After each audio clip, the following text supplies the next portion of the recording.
I think we're live right now. Looks like people are hanging out. Welcome, everybody. Fantasy 6 Worlds Collide. The Lagomorph Lounge, week 4 for the Blackjack Battle Royale race that we have. We've got two competitors going up against each other here. We've got Medes versus DrinksGlue. Kick back, relax, and enjoy. This is a pretty wild set that we're going to be dealing with. Hope everyone's having a lovely evening here on this fine Saturday.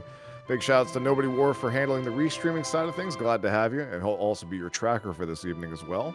So thanks for being here. So we have Medes, by the way, which is #1 right now in the Lagomorph Lounge, trying to get their buy into the final table. So not only is this a race against DrinksGlue, this is also a race against everyone else that are currently at the table here. So obviously that Medes wants to put up the best time as possible. And then on DrinksGlue's side, they're just going to try to keep up with Medes at this point, and that's going to be a big hill to climb. But Glue's got some real good skill, some real good understanding, so I'm expecting this to actually be a pretty close race, even between these two, but both fighting their own battle within Lagomorph Lounge. Just a bunch of killers from other tables that have been bopped at this point that have dropped down in there over the past couple of weeks and trying to do their thing. I just did this seed earlier today. That was a little bit ago at this point, but I'm going to try to remember some of the stuff as we go along here. It was a challenge, to say the least.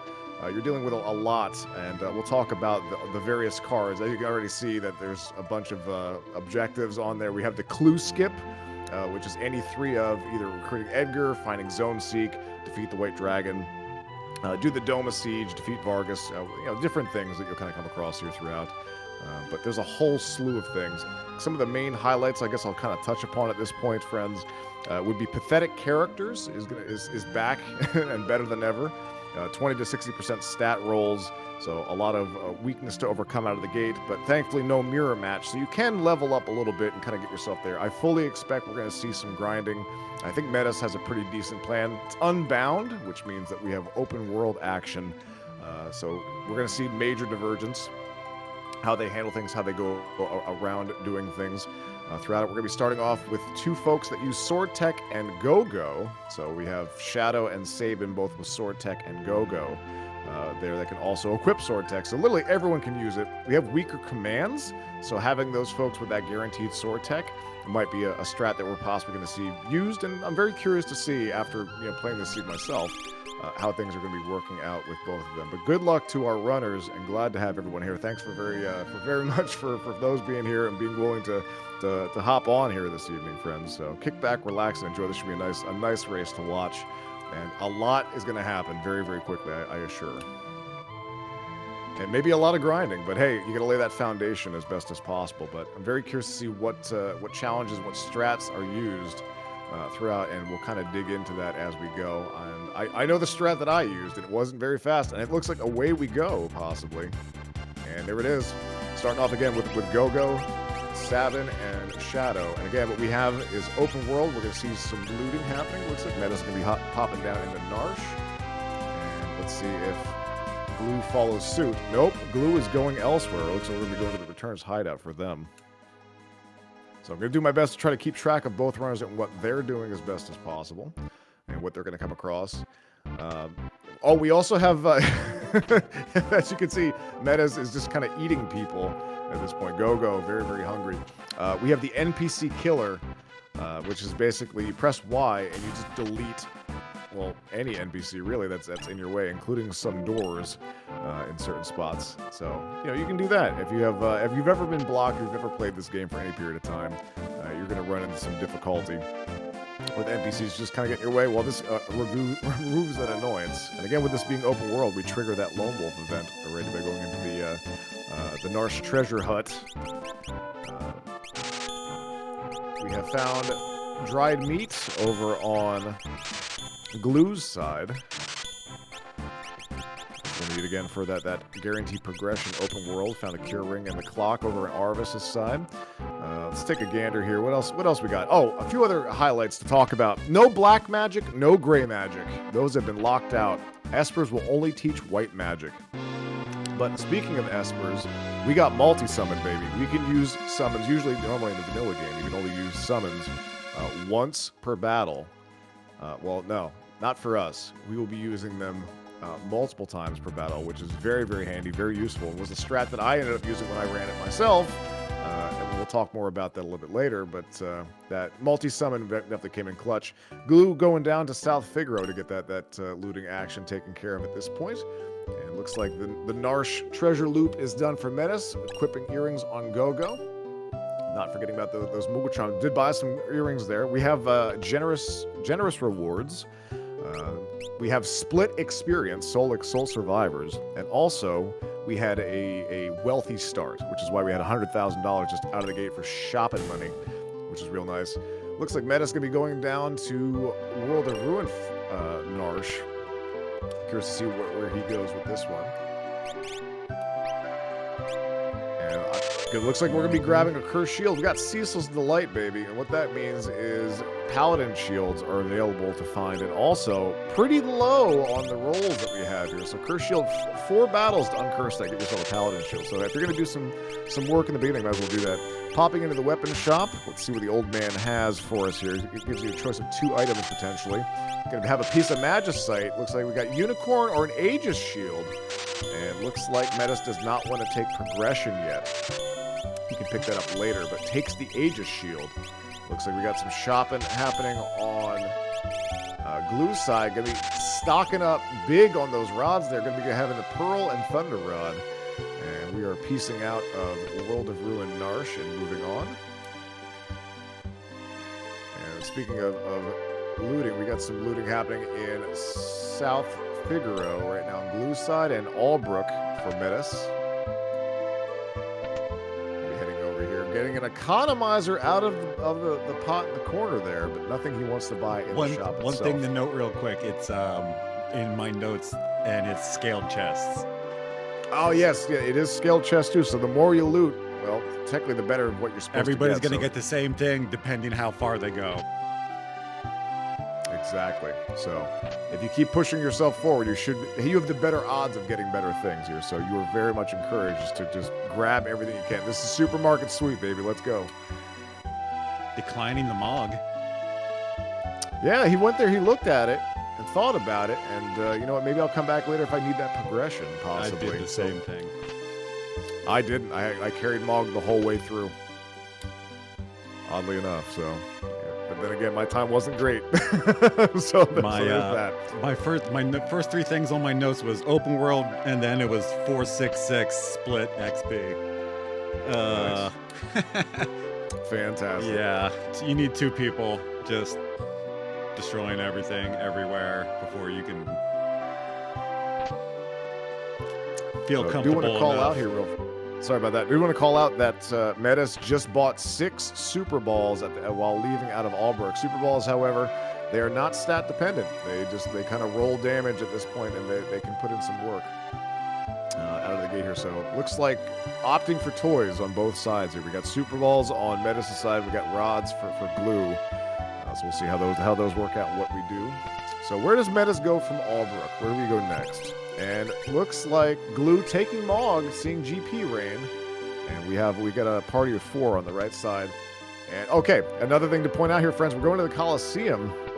On Metis' side, there are the Gambit cards in play. What does that mean? If you complete a Coliseum match, you're going to get yourself a plus 20 bonus just out of the gate for magic power and vigor. So, magic damage and physical damage. And Pearl Lance to the face, procking the Pearl. That should take that down, and Sabin will be in and out of the Coliseum. No problem at all. Get those plus 20 rewards. Now, nobody wore... I'm going to ask you, friend. I think there is some sort of glitch that happens with the plus 20. It's supposed to be applied to everyone that you currently have as well as in the future, but we ran into some issues where some of these characters didn't have that plus 20 applied. Do you know anything about that? Yeah, I saw that was happening, and I didn't notice that it happened to me, so it was news to me when it was first going on. Good to know. Yeah, it happened to me where I started noticing a lot of characters had less than 20 vigor and magic. I'm like, I thought they had plus 20 for everybody. It might have been like also when I went to the Coliseum, like in all my practice attempts and during the race, it wasn't like instantly, like within the first 6 minutes or 10 minutes. It was a little bit later because I had just taken time to do some other things for the first 20 minutes. So I can understand it though, because we're working with pathetic characters here, where you're dealing with sometimes single-digit stats. So Yeah. getting that plus 20 across the board, you definitely want to have that foundation to work with. You see, I knew it was toy shops too, and like you saw, Glue grab just stacks of thunder and pearl rods. Like, I knew I could find something like that with Go-Go and Mimic, and I was gonna push scaling up. I was gonna take as many like free checks and try to get some weapons and some espers early before I would like look for a character. But yeah, I think I was at like 4 checks before I took a fight. Interesting. So that does make sense then. Also, it looks like that. Yep, in and out there for Metas, just kind of taking a look, seeing Mog is sitting there, does not want to take that progression yet, it looks like. I think also with split experience, that there might be some hesitation to load up to 4 people. Maybe with 3 people, it might be a little bit easier with the 3-way split. It's easy if you're doing it from the start, just use them 2. And if you scale the XP up like that early, find a few fights you can win over quick. Just magic urns here hanging out, not really much other than time loss from what we're seeing on this side for Metis. So I'm kind of wondering then, like, I think that you can get experience egg, if memory shows that there's an objective for either 1 or 2 dragons will get you that experience egg, so that might be something that's useful. Yep, and that was what I did after I grinded a few fights. 2 dragons, then the Coliseum. Okay, fair enough. Well, we'll see how Metis plays this one out here. And it looks like we're trying to get that uncurse on the curse shield at this point. Again, 4 fights in the basement. Throwing out super balls here. See how those roll. Pretty good damage across the board. And we're gonna mimic them. You know, mimic very, very strong when paired with toys and also with that multi-summon. So we'll see how that plays out. Off to the Opera House we go on Glue's side as we finish up looting. And this is the World of Ruin Opera House. So looking to fight a dragon right out of the gate here on Glue's side, 9 minutes in. We'll see how that one plays out and what we're going to be doing with that. Smoke Bomb on Metis' side does not want to deal with those magic urns, it looks like. Finishing up his South Figaro looting cycle. We'll see what happens. First dragon fight on the right side. Storm Dargon that we're going to be dealing with. You can see those low totals. In comes the Wind Slash and wipes out almost the entire party. Shadow still standing with 47. Has enough time to throw out the Super Ball for 3.8k, but not enough to take down the Storm Dragon, and does take the reset after that one. So probably walking away rethinking, maybe I can find another dragon somewhere else there. So cutting the losses, moving away from the Opera House. Maybe try again, possibly, but it's probably going to open up with something that's going to kind of tear something else apart. So Glue rethinking strategies, thinking where else can I go, what can I do? And we'll see. It looks like they're going to go to World of Ruin Narsh, so maybe walk up to the ice fields and fight the dragon that's up there, possibly. Or maybe take a couple of fights outside the Magic Bucket and go from there, which is viable. That's definitely something that's good to do as well. I'm not sure if Glue has picked up their Curse Shield as of yet, so we'll see what happens there. And speaking of Curse Shield, more and more magic urns that we're seeing on Metis' side. Some Rhodoks outside of Narsh. And I don't see anyone currently cursed, so unless someone has a ribbon on, but I'm not aware of that. I don't believe Glue has taken the Curse Shield just yet. Mog trying to throw money at the problem to make it go away. Does not happen. And here's where the Sword Tech spam starts coming into place. Sword Tech, very, very useful, very overpowered, I would say. Well, maybe not overpowered, but very, very useful in Worlds Collide. Definitely more so than in Vanilla because of the sped up meter that it accrues. That you're able to do those later Sword Techs without having to really wait for an extended period of time. Definitely opens up a lot of options. Now, that being said, Metis finishing up in South Figaro. And Glue getting a few levels under their belt outside. Going to be heading inside of the magical spittoon, I'd imagine. Yep, gets a sip of that Kool-Aid. Going to take that save Environmental Sciences. Maybe take a peek into the monster in a box. Possibly, I'm not sure. We'll see. Box set on Metis' side. Going to be taking those grind fights. Still working to uncurse the shield, it looks like. Nice block there from Shadow. Super Ball coming out. And pretty good rolls. I never get good rolls with Super Ball for whatever reason, but it's interesting to see them in use like this, especially with being able to mimic them. A very, very powerful strategy. Dispelled the curse. We have ourselves a Paladin shield, friends. That it puts in some serious work. So curious to see where Medes is going to move that one now that that's taken care of. Maybe just leave it on Saturn. That'd be the case. Taking the Narsh fights right now. Garm and Commando on Glue's side.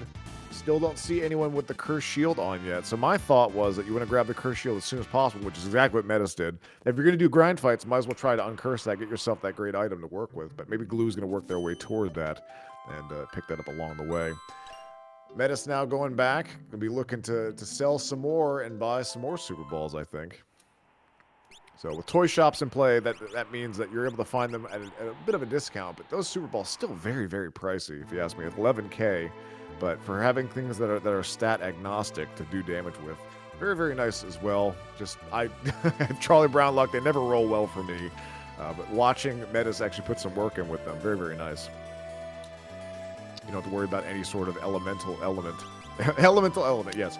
Elemental factor for the balls themselves. That's completely independent of that. So being able to put in some work if the RNG rolls in your favor. Looks like Zen Peak for Glue at this point. You see the crumbling houses happening. And meanwhile, Medes popping over to Jador. Trying to see what they can find. Buying a couple of tents. Going to go on a bit of a camping trip maybe later on. We'll see. And piecing out, we're done there. Maybe hunting for some other gifts or things to buy along the way. Getting that tent, okay. After doing some leveling, might as well do that. Let's see where else we're going to possibly go. Maybe he'll go peek down in the Opera House and see what's there. On Glue's side, heading up north, going to be possibly looking in the relic shop. Maybe go peek that thief and see what the price is for that. And here we go. We're going to be going to the Opera House. So we're going to see Medes going to go face to face with that Storm Dragon and see what's next. And peeking the thief. If you want it, 55K. No, thank you, sir. Glue walking away. And Realm holding up the house, it looks like, all by herself. She can do it. And we'll see Pod Bracelet. A couple of bits of lore, and we're going to see the Storm Dragon fight on Medes' side. We'll see how he handles it and how he fares. I know he took a couple of grind fights, so maybe take a couple of hits. Does not open with a wind attack, just a single slash. So going to be able to get out the Super Ball Mimic out of the gate here. See how it rolls. Only 256, pretty low on that side. And that might be one of the lowest rolls you can get, I believe. But Go-Go, rolling big, 2K, very, very nice. Now, he's probably going to circle this back around. Oh, he does it. He just throws it out another one. Another 2K from Saban, and we are done with Storm Dragon. Storm Dragon not really having even had a chance to really scratch. Well, he did scratch them once, but not use any wind damage out of the gate there. So some pretty decent experience there. One dragon down, and gets a pair of fixed dice for their troubles. Can anyone use said fixed dice? I don't believe so. No, because that would have been in the cards for me, but that was not something that we end up using. And we have found Realm with Rage and, half decent magic power for pathetic characters, 22. But we'll see what happens with Glue's side at this point. Medes now peeking Fanatic's tower. Sees a merchant. Looks like going to be climbing the tower here. Probably going to be going up to maybe fight the dragon that's in there. And again, dropping some super balls. We'll see. Maybe go the whole way. I don't know. Now, this is something I did not do. I have no idea. This is all brand new to me. I did not go to Fanatics.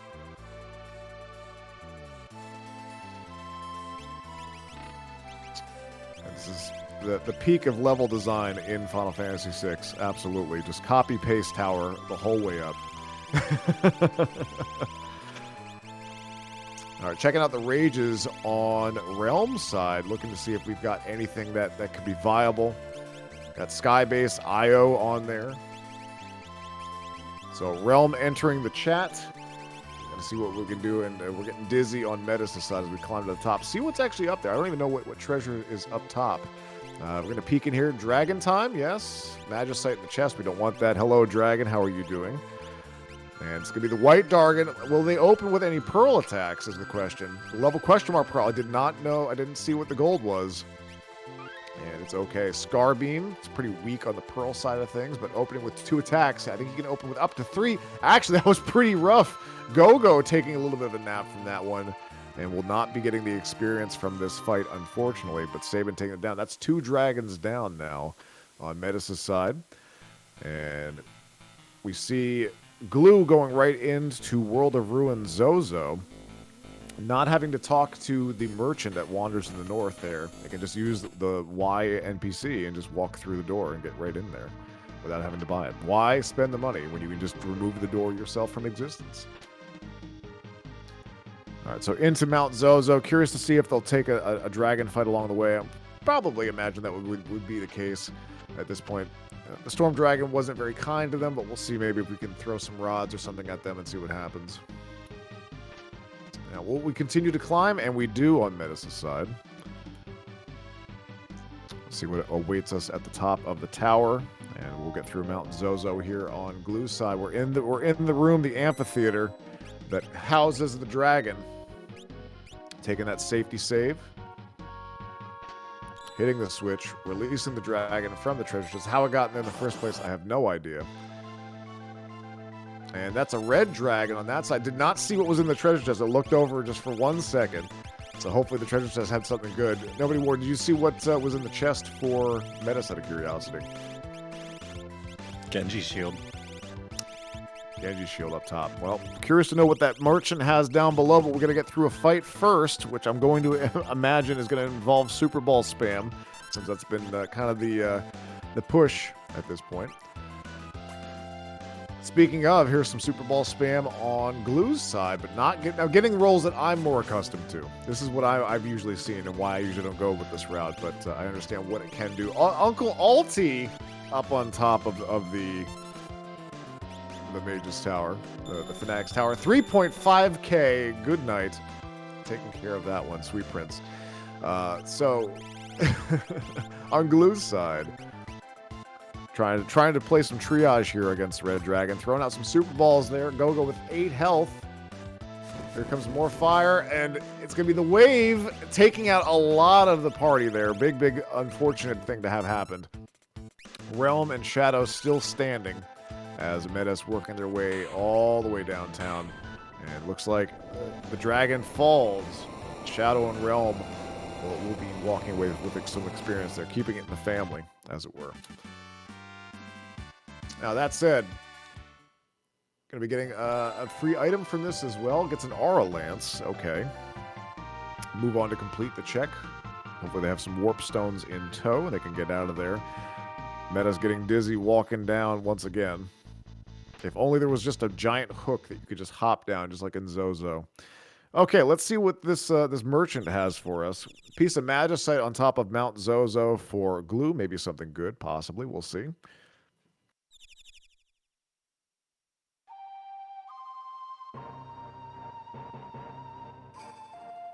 And that is Odin at Fanatic's Tower. So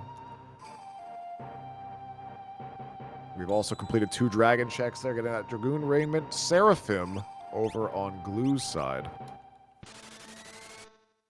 All right, so what's next for both of them? We're at this point now where both runners have completed checks. Moving on to their next one at this point. Medes beelining. Looks like they'll be following a similar path there. A little bit of a high five in and out there on that one from Medes, kind of flying in. Glue hang on out somewhere else. Switching on over to the world of balance and seeing where we can go from here.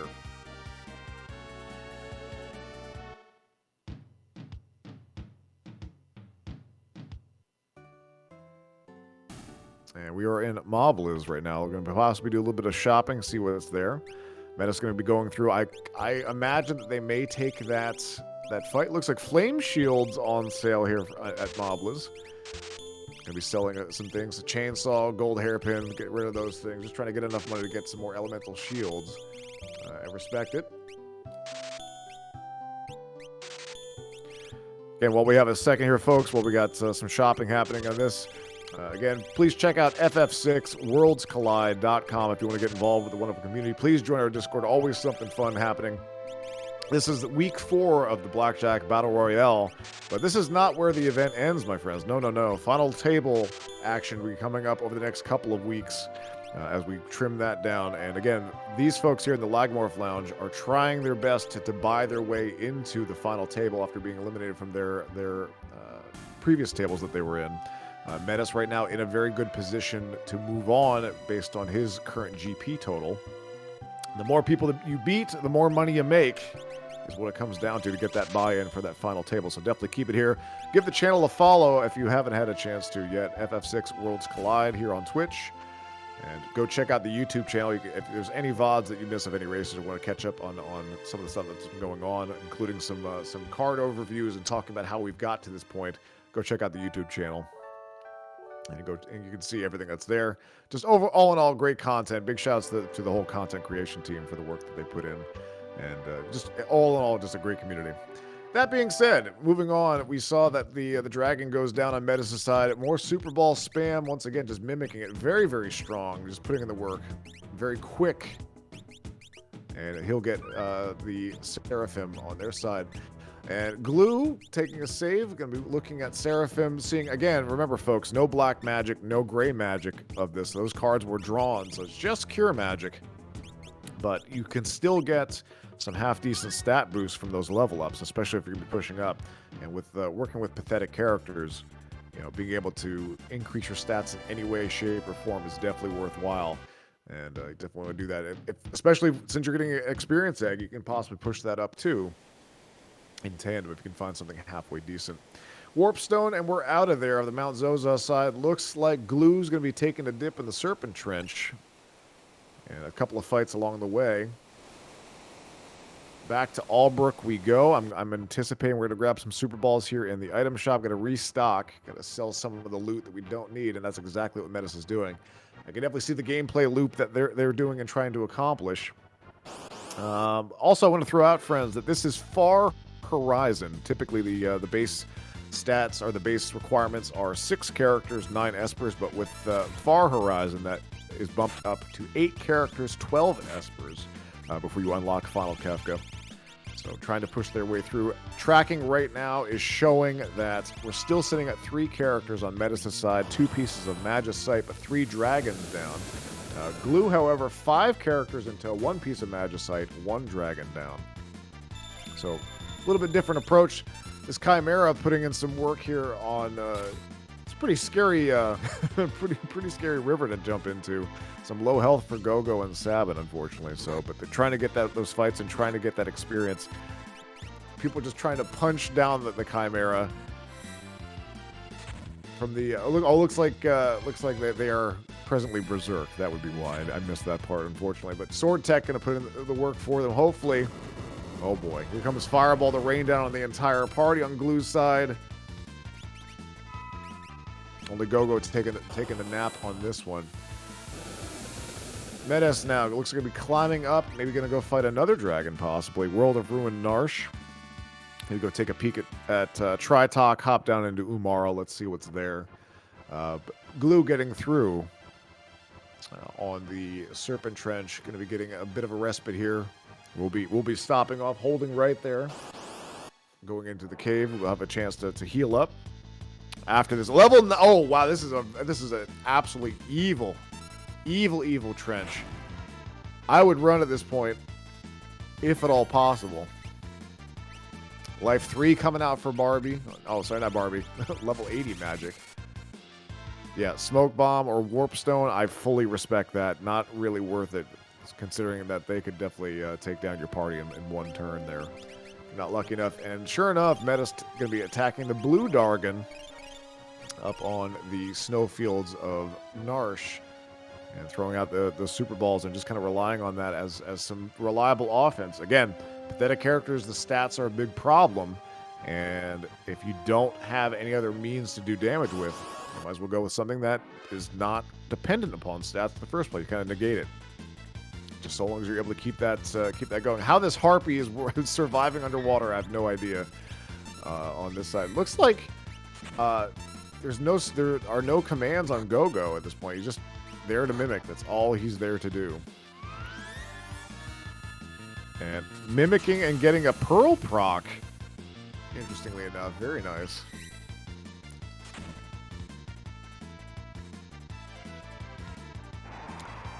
All right, moving on, taking a little break to hop in the old tent. Ooh, rough little wind damage there. Sabin going down on Glue side. Here comes Flare Star out of Realm. Let's see how that does. Any good damage? Possibly, maybe. Yeah, 1.5k. Beautifully done. Tri-Talk fight, or check, I should say, on Medes side. We'll see what's there. And putting the fun back into Baba's. Fun Baba is up on top of the mountain. And we're going to keep throwing balls at the enemies until they go away. And the 2-for-1 deal is very, very nice. Being able to throw that out there, you're going to get like a redo. And you get a mimic off of Go-Go. So it seems like that's putting us to work. But also, he's not afraid of being able to do that with Sabin as well, trying to go as fast as possible. Again, very much trying to maintain and buy their way into that final table. And we'll see how things work out with that. Go-Go taking a small nap, but Shadow's there to pick them back up. And it looks like Serpent Trench is done on Glue's side. And what do they get for their troubles? They get themselves another Magicite, Terato, as they wake up on the dock of Nakia. Meanwhile, back on Medes' side, gonna be using those Espers. Seraphim gonna be healing up. A nice little group heal. Again, remember that these are multi-summons, so that is something that you can keep in your back pocket. Super Balls to work with. And Funbaba, even at this point, just has so much health because I've seen a lot of quad number damage get rolled out there, and still kind of working at it. Shadow gives it a chance. Will this be enough? That's a nice roll, and Funbaba is done. Looks like we're gonna hop down into Umaro. Little shopping trip here for Glue. Be grabbing a couple of things along the way in Nakia as we head on out the door and see what their next destination is going to be. Again, friends, open world Unbound card in play. So all the options. I'm actually not a big fan of open world because I feel like I get analysis paralysis. There's just way too much to go to. With character gating, it kind of keeps you in a funnel of limited options of what you want to do. But from this, you can definitely put together a route that you want to go down. And it seems like Medes, based on their practice, maybe has one that they're following and doing a pretty good job with that at this point. Looks like we're going to be flipping over to the world of Ruin. And Glue side thinking about it, what they're going to do. And I think we're taking a trip to the Coliseum. Now, I don't know if they've been in there previously to get their plus 20s. So maybe now is the time and to try to push the power up a little bit further. We'll see what they end up walking away with. And anyway, going to be touching the Eye of the Carving on Medes' side. Let's see who they have to fight and what they get for their troubles. I believe Locke is here, if memory serves. Maybe I'm wrong. It is Locke. It is Locke. Okay, memory's a little fuzzy, but we're still going. And Uncle Ultros, this is the fight that you would normally have in the Opera House. And we're quadra slamming here from Shadow. Again, using that sword tech as opposed to the Super Balls. Flash Rain. Ultros got new tricks. All right, let's see what Glue is going to bet here. You can see that some of them are revealed. Let's see what we think about Poison Rod for a red jacket. Soul Dancer going to be going up against. And we have Go-Go going to be going up against it. Let's see what happens. Pretty light damage on both sides, unfortunately. This might be a lost cause based on the person that they're facing. Ooh, the Water Skiing or Water Edge taking down Go-Go on Ultros' side. Or on Medes' side, rather. That Ultros fight. Sword Tech coming out. I think probably limited in what they can currently do. See if Go-Go is able to survive. I think Soul Dancer could possibly throw some things out that are pretty nasty, so you definitely want to try to take this fight down as quick as possible. And speaking about taking down as quick as possible, Medes taking down Ultros. Go-Go, unfortunately, not getting experience from that, but we're moving on, and we're recruiting Locke. So we're going to be moving up to 4 characters now. Now, will Medes leave behind Locke? And looks like he will do so. So very committed to that 3-person party strategy at this point. And it looks like Soul Dancer did take down Glue, unfortunately, at this point. So going to be going up against the Ghost. Definitely a little more favorable. Dropping that fire. Cutting life in half on that one. So he's going to have to hurry up on this. Let's see if that's going to be enough. Unfortunately, no. Dispatch only doing about 150 presently. Now, Go-Go is pretty nice. You're able to kind of tailor him to do just a very limited amount of things. Looks like he set up Retort, so hopefully he'll get tagged again with some physical to actually trigger that. We'll see what happens. I don't know if Ghost will do that or not. It's just a staring contest. It's just the back-to-back Retort. Will it happen?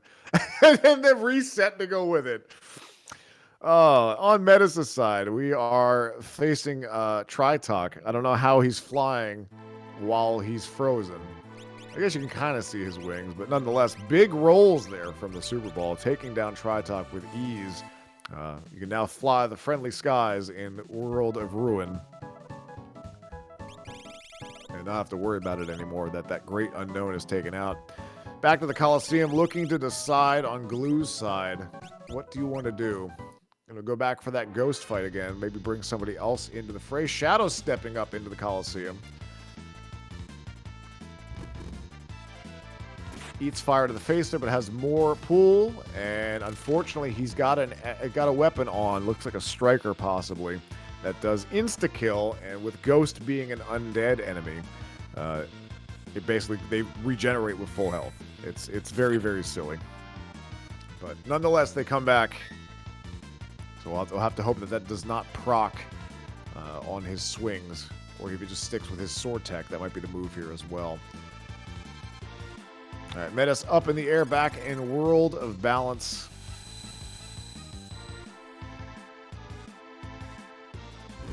Looks like going to do the tunnel armor check, entering the into Cave of South Figaro. Usually a lock check that we have here.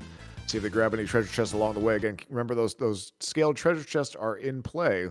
Looking like not to be the case, and Glue taking another reset there. Just having some difficulty with that Coliseum and trying to find the right thing to go for and the right balance to get through those fights, unfortunately.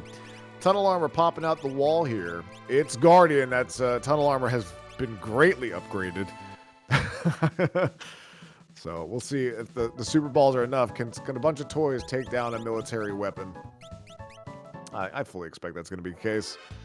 And maybe third time the charm. Shadow versus Ghost, the rematch on Glue's side. And here comes some Quadra Slams, doing about 800 damage at this point for the four of them. Quadra Slam as well for the Mime, mimicking that. Still pretty low damage presently on that, just trying to push through. Shrapnel, that's a bit rough. Good block there from Sabin. Big damage. My goodness gracious. Holy. 1,000 damage taking down Shadow, 700 to Go-Go, but that block was clutch for Sabin. And doing about 1,200 damage off that Quadra Slam. One thing to note, the Quadra Slam difference. Oh, also, hey, Glue. Finally victorious, getting that plus 20 boost to Vigor and Magic Power. One thing to note here, the difference between Quadra Slam and Quadra Slice, which is number 4 and number 7 respectively, in the sword tech, is Quadra Slam still takes defense into the mix, whereas Quadra Slice ignores defense, which is the big difference and why that one does so much. Wump is going to do some work. Oh my goodness, 1.7k to the face of Sabin, and he goes down, so I think we're going to leave that one alone for a little bit. But maybe Medes will push back, but that's going to be, that's definitely going to be a bit of a roadblock.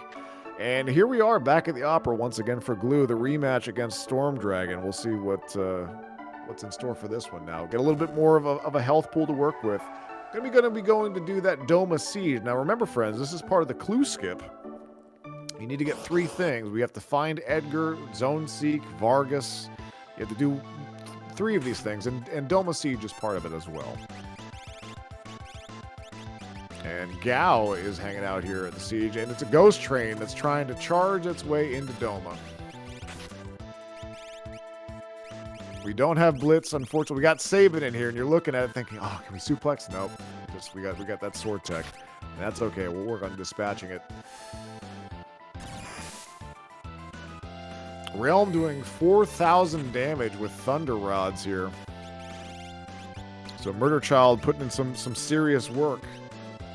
Interesting to see how we have it's the rod strats. Oh, look at this! El Nino, the Nino from Ghost Train. Kind of wild. And power gonna be empowering Shadow. We're already up to Sword Tech 5, so it looks like the main push that we're seeing. Oh wow! I looked away for 1 second, and Glue looks like got wiped out, but does take down Storm Dragon. Unfortunately, the whole team taking a nap. Shadow able to clutch it out with 102 health. My goodness gracious! And with it not being split, again, remember, friends, this is Soul Survivors. Gets his pair of fixed dice. Shadow getting a big chunk of that, and I think an experience egg for their troubles as well. See some Sword Tech action again on Medes' side, going up against the Ghost Train. Shadow taking a bit of a nap in power. This is the versatility of Sword Tech, taking down actually Sabin, that you're able to heal yourself. You can do some really good damage across the board. Stunner is great. That's number 6. You can inflict stop if you're able to get all of it unlocked. Number 8's Cleave is really good, but we won't be seeing that in this seed. Nonetheless, moving on. Doma Siege is done. And we get the Wild Child for our troubles here. Oh, look at this. And also, Medes, now, this is crazy to me that we're 38 minutes in to the seed. And he just now assigned commands to Go-Go. And we saw a very similar thing for Glue as well. Just kind of hanging out. Just like, hey, you know what? I'm just going to mimic all day. So why take the time to assign commands now? That said, we're about to go jump off some waterfalls for some reason. On Medes' side. Glue walking away, feeling good about the Opera House. But... A bit bittersweet. The whole team kind of dropping, unfortunately. So Shadow getting the brunt of that experience, but good to have an anchor on the team regardless. Let's see what's at the falls. Who's hiding there? Doulahan. And dropping a pearl. He might drop someone with that depending on how strong he currently is. We're dealing with glass cannons here. That is currently in play. Which means that these guys, they're pretty strong out of the gate. They should have a little bit lower HP, but it seems like it goes on forever, even with pathetic characters and such. But we've seen the meta shift now on Medes' side, where we're not doing, ball mimicking anymore. Now it's just Quadra Slam, pretty much all day and hoping for the best. Sabin putting in some pretty good work. Go-Go just trying their best. And we're back at the Opera House again, but the World of Balance flavor. This is the one where we're going to be hopping up top and trying to thwart, someone that's trying to kill Maria with a 4-ton weight.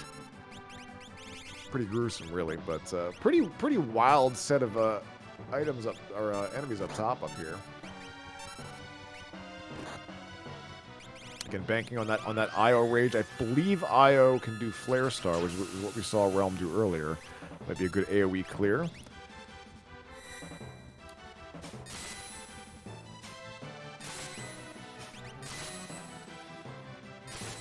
I think that also we have that mimicked on Go-Go's side as well. Lodestone dropping down. They'll do a percentage of health.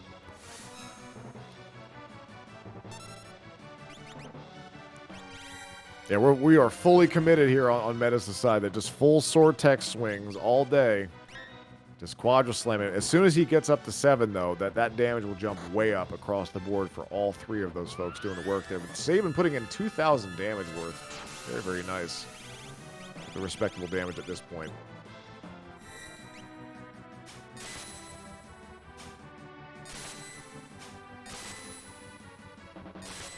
Still having some difficulty here on Glue's side. It looks like Flare Star hasn't procced yet. Shim Sham coming in also.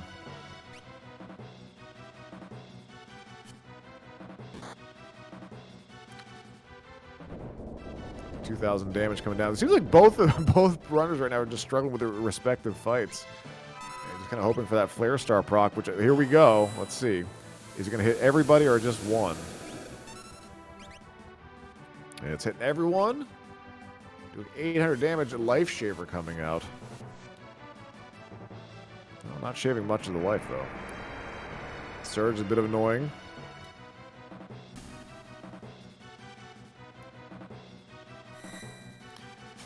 Continuing the fight on Medes' side. Looks like that Shadow is kind of the sword tech user on Glue's side presently. Finally taking down that first pack and getting 2,000 some experience for their troubles from what I saw. Maybe a little more than that. Maybe I'm missing a digit. But again, remember, this gets divided up. We've seen a marked difference in strategy with Medes keeping that in mind and trying to just roll with 3 characters rather than spreading themselves too thin with 4, whereas safety with numbers is the strat on Glue's side. Deep Eye and Moose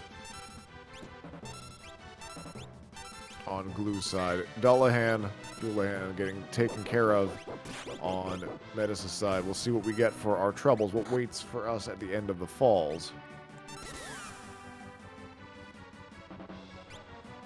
Oh, looks like Shadow taking a bit of a nap, unfortunately, on Glue's side. Here comes the Flare Star to put in work, hopefully. Glue, unfortunately, dead check, getting an item for their troubles.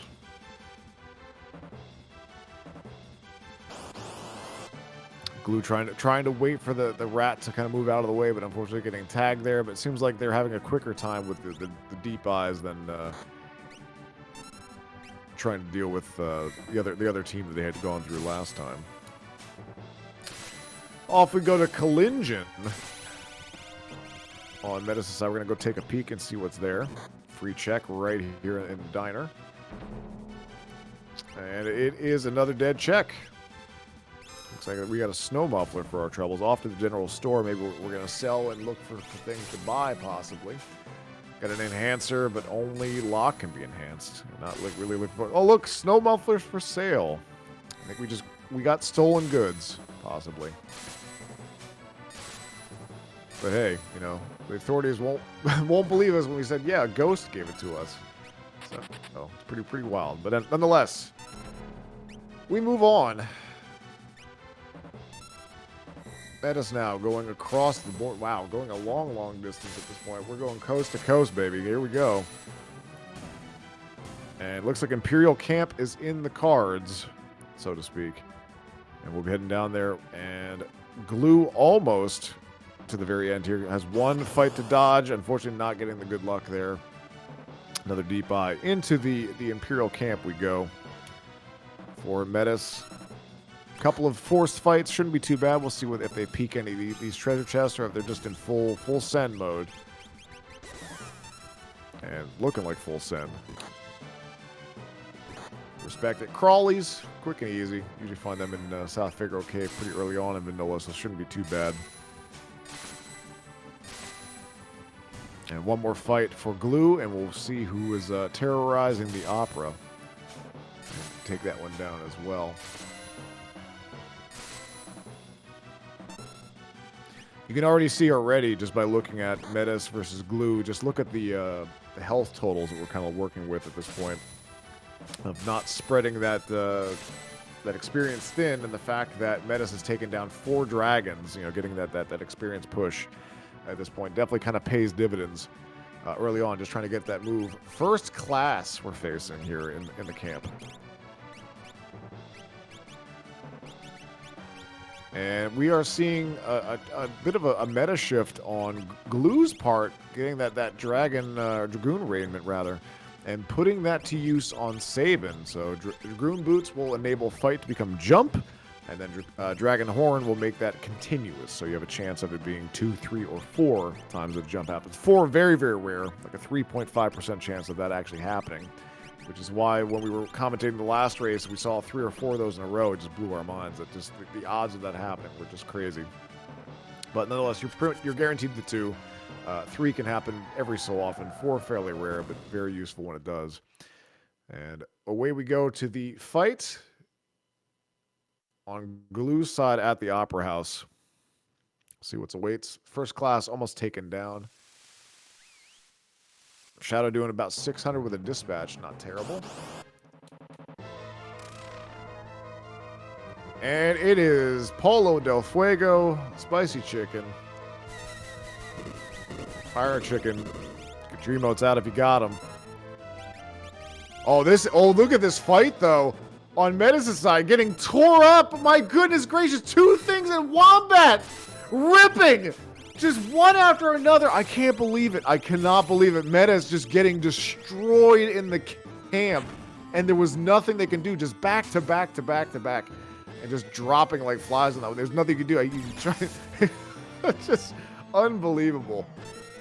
It's amazing sometimes what this game can actually throw at you. It was looking really comfy there for a while. It's definitely going to be feeling that one. Again, timer is, time's of the essence here. Trying to push as best you can to get a high finish in this last week of the Lagomorph Lounge. Trying to maintain.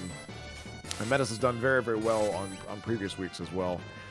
So getting that bad stroke of luck, just a really, really bad formation, high damage output. Not really much you can do to really prepare for that at this point. So Go-Go taking a bit of a break on Glue's side up against the Poltergeist. Fire 3 getting dropped on Realms. She doesn't mind that. Just shrugs that off. No problem whatsoever. Gotta love that elemental protection. I think I did see Glue buy a flame shield. Ooh, Shrapnel taking down Shadow. That is non-elemental damage, and when it's focused on one individual, it can definitely do some major hurt.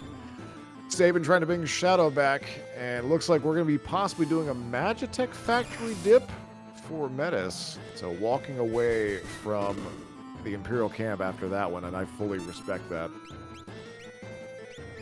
Some pretty wild stuff here so far. Nonetheless, moving on. Glue trying to survive against the demonic presence that's on the stage. I love how people are just watching this, fighting one of the warring triad right in front of them. What a heck of a show. Great special effects. Love to see it. Nonetheless, off to Magitech Factory for Medes.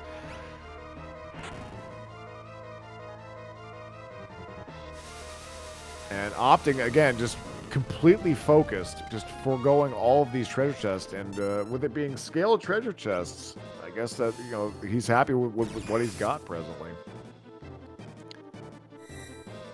Realm trying to drop the hammer with rods at this point against Poltergeist, doing about 2k or so, but still standing.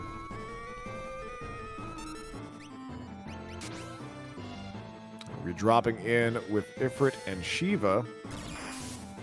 Well, supposedly what they're supposed to be. Let's see what they get. Going right to it. Who's down at the bottom of the pit? First of 4 bosses if you do the full check. It's the Crane game. The Crane's just hanging out down here. Which, oddly enough, there's 2 of them usually. So having them replaced, they were Cranes in disguise. Who knew? Looks like Dragoon Sabin doing about 200 per jump presently. Oh no, here comes Meteor. This is non-elemental damage. This one might hurt. Wipes the entire party. Unbelievable. What a bad stroke of luck. Just bad luck across the board for both of our runners so far.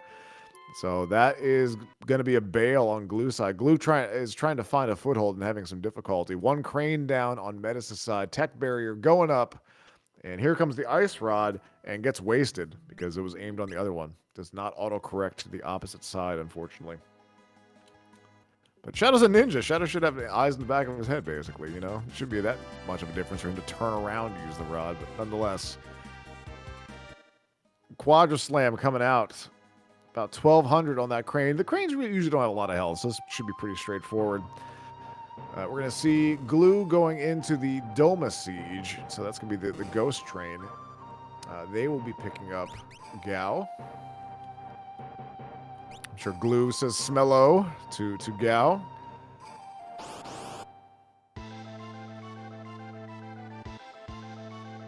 And Medes probably taking out the Cranes here at this point. This dispatch, just full sword tech send. We've moved on from using Super Balls. Since they're very pricey, 10,000 a shot, even when mimicked, it's a lot to ask to kind of maintain. Especially when you're into checks like this, where you got 3 or 4 bosses to deal with. 400 damage a swing. And the Quadra Slam from Shadow on Glue's side. Getting those steps in for the day For Metas walking up those flights of steps. Who is that Pokemon? It's Cranes again. Oh yeah, I forgot to mention, friends. This is random bosses, aka it can be anything at any point, and includes repeats. And the Cranes weren't done yet. the rematch. It's just all Cranes. Oops, all Cranes. The seed. That's what we're dealing with. Doma Siege done for Glue. Getting out of there with the Wild Child.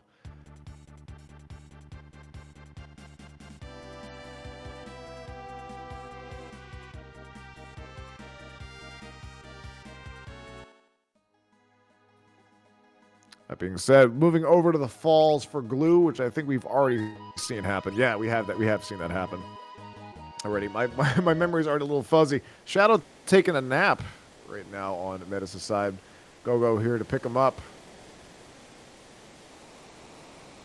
Tech barrier going up. Not going to really do too much here to mitigate. Well, though, tech barrier is what? Safe shell and reflect all rolled into one. So maybe it'll cut down some damage there. All right, Dullahan. And he's opening with Pearl, just being absolute filth. Taking down somebody right out of the gate. 600 damage to Go-Go, unfortunately. Just very, very annoying out of the gate.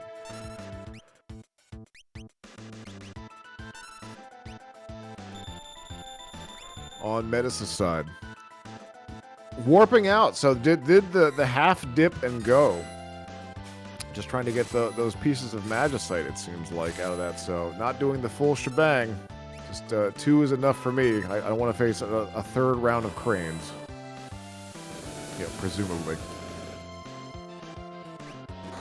Pretty good leveling here, I'm going to say, on Metis' side. Looks like Sabin maybe in the 30s with like 1.6k health. Definitely loaded for bear here at the 53-minute mark. Off we go to Esper Mountain, typically one of Realm's checks. Pretty quick to get in and out of this one, especially if you're foregoing any chests here. And you can also have a chance to peek what's there. We'll get a good clear look at it here. My vision's not the best, so looks like just a merchant. So could be an item, could be an Esper. Let's see what the boss says that's coming in hot. And is this even randomized? Well, it's kind of French vanilla, kind of. It was an Ultros fight, but not this Ultros fight, so kind of shuffled and shambled. But should be pretty easy to take down. Look at this, Seb and slap him for 1,000 a swing now, 4,000 damage. And Tritok throwing it out there, 3.6k. Remember, multi-summons in play. There's a nice mimic from Go-Go. And ta-ta for now, that's all, folks. Ultros is out of there.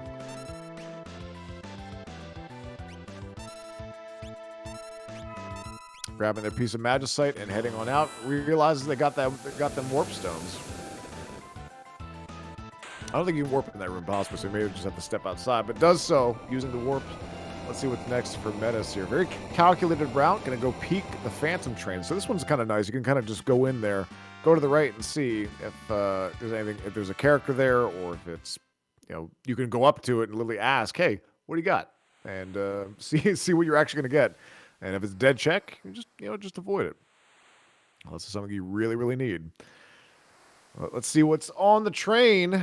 We got a Ghost Friend and Crusader. Dullahan going down on Glue's side. Oh, this is where, look at this. You can't stop him. NPC killer. Just walking forward, just mashing Y. It cannot be stopped. You love to see it. I wish that NPC killer, you know, was a fixture. Or was limited to just NPCs, just to get them out of the way, man. You know, but it does open up some nice things overall. NPC killer is always very, very nice to see. Trickster throwing out some flare stars here. Pretty mean, but already kind of built up and ready to go. Tritok coming in hot. 700 damage across the board here. Flare Star getting thrown out. I think it's getting mimicked on Go-Go's side, but pretty much loaded for bear for fire damage. Looks like Glue going to be going to the treasure hut, possibly. Yes, going to the treasure hut. Going to be checking out Lone Wolf. And kicking off that chain of events, and also getting a chance to actually loot this, no less, too. Continuing to pushing their way up through that those scaled chests.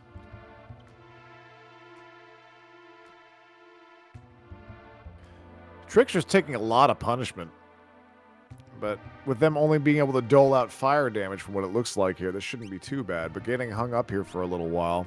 It's Magicite, so it's progression. We'll have to see what awaits at the very, very end of the train, however.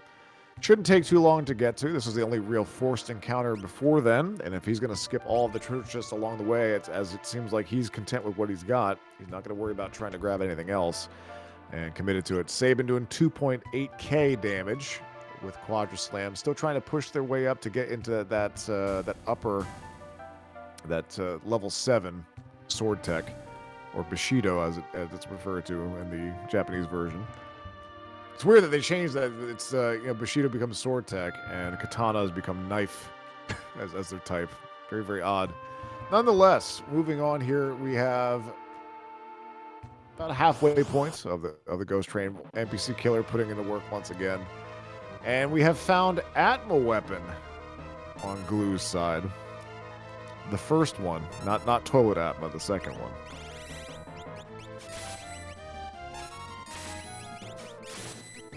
Looks like Io is going to be the rage of choice once again. Hoping for those Flare Star procs. Flipping the switches, trying to bring this train to a halt. Who is the train? It is Doom. We have found another of the Warring Triad. Now remember, it's randomized bosses, so you're going to have this multiple times. This is no guarantee that you won't find him later again at this point, but still not too bad. Looks like he's absorbing pretty much everything they've got. Tritok going to be coming out there. Tritok Mimic might be the move here. 2.8k damage from Sabin. Glue having a heck of a time here on this side. 2 down from Atma. Trying to bring him back to get that experience across the board here.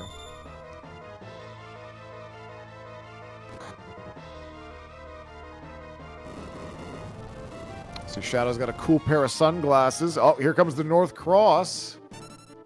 And looks like everyone walked away with not being frozen. Fantastic. Very, very good luck there. As I understand it, North Cross. So this is pretty nutty. We saw we saw the race recently. Falcon Hit versus I think GB Matt, GB Mark. My apologies if I can't remember offhand. But anyway, against GB, and they had a lead, and they got tagged by Doom's North Cross. The most evil luck I think I've ever seen. They had 2 people on their team, and they got frozen 3 times in a row. And North Cross takes absolutely forever to wear off on its own without getting some sort of fire damage done. And then actually open the door, allow Falcon Hit to come back. But the way that it works, from what I understand, is it does 2 checks. One check is, does it hit? And the second check is, does it actually freeze? Sometimes you'll see it will say miss, so it fails that first check. Sometimes it won't say miss, but you won't be frozen. To my knowledge, there's nothing in the game that really, there's no protection for it. There's no other check to avoid it doing its thing, so kind of the weird thing. Also, Doom, I should say, doing a solid, doing reverse polarity here and just pushing them back. In preparation for their Demon Rage stage where they target someone to do lots of damage. Some dire straits here on Glue's side. Atma Weapon still pushing in a lot of damage, hoping for those Flare Star procs that are just not coming out from Go-Go and Realm. Trying to keep someone alive, Sabin and Shadow, that has some level of control, rather than just letting it go in auto fight when they're already low on health. Sabin doing about 400 damage, 500 damage, maybe with those sword techs. Here comes some Flare Star. Hope that's going to hit for pretty decent. Quadra Slam coming out on Metas' side. So dueling boss fights on both sides. Both pretty scary. Flare Star taking down Atma. Everyone is alive on Glue's side. Hard fought, but well played. And here comes the targeting for Doom. Setting up for Sabin. He's in the back row, however. Demon Rage, very, very powerful physical attack.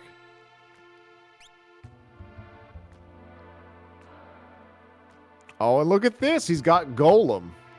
And Golem's gonna be, you know, he's Matumbo. Just gonna be blocking the shot. Doesn't even need to block the shot, however. Sabin's like, I got this. And takes care of that. Golem able to mitigate physical damage up to your maximum health. Basically, once it has mitigated that amount of damage, it goes away. But we have multicast, so we can bring that back whenever we want to in this one. So a nice little luxury. Glue wrapping things up here. Going to be going to Lone Wolf, which I believe we saw Metis do earlier. Force field coming out, not really going to affect things too much on our side. Water being nullified. Just trying to quadra slam it out as best as possible.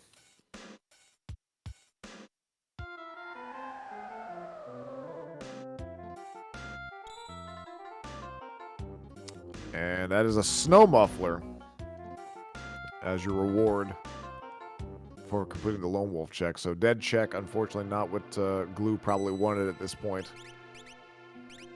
Snow mufflers are plenty in this one, that's for sure. And Doom is donezo.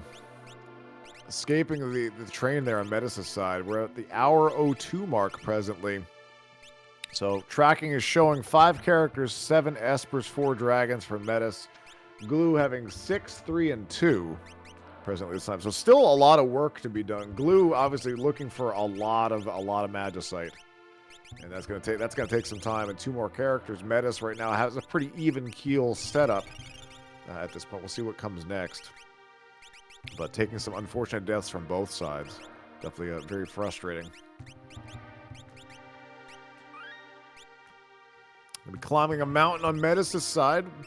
Usually this one doesn't take too long either. Some out of the way treasure chests that can kind of take time down, but Metis is very focused on just completing checks at this point and making progress. Again, very happy with what they have, I think, or just, you know, accepting their fate and just trying to work their way through as fast as possible. Kefka at Narsh awaits for Glue. We'll see who's attacking there. And see if they go for the safe setup for the skip, or if they go for the speedy setup, which they try to skirt their way along the side there.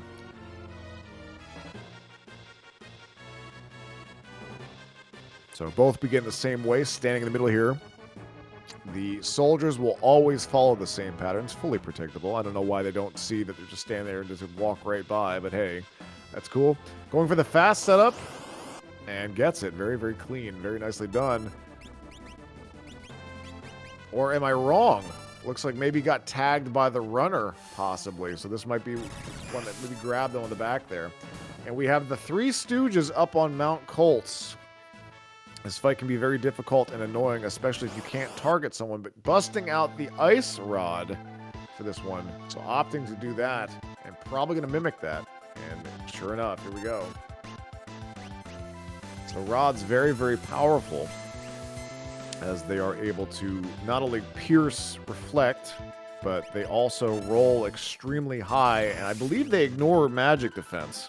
So they pierce, reflect, ignore magic defense, and also roll as high as possible, you know, based on your magic power. If you have a higher magic power, you're going to do more damage using rods anyway. So big damage there, taking down the only major threat in this fight, and the other 2 should be pretty straightforward. You know, Larry sometimes could just peace out, so that would also be kind of nice if that happened here. Stunner coming down, so we're at Sword Tech 6 on Metis' side, knocking at the door of getting that Quadra Slice. Start putting in some serious work. Dad here is the one that's storming Narsh, and Dad's down pretty quickly. All 4 still standing here on Glue's side. And just right now, it's Stunner spam for 2k a pop. Very, very nice damage here. This is a magic-based attack. So you got bigger magic power here. You can put in some serious work. So if you ever get a chance to have Realm with Sword Tech and have half-decent stats and 2 earrings on there, you can put in some serious work with Stunner. Whereas Quadra Slam and Quadra Slice, those are all vigor-based. So, or strength-based at that point. So you're looking for those damage calculations. Those will be a little bit higher on that side. Nonetheless, we're done with the mountain on Metis' side. Didn't see what that was. Looks like a potential dead check. Maybe I'm wrong. But gonna be heading down the mountain off to new adventures.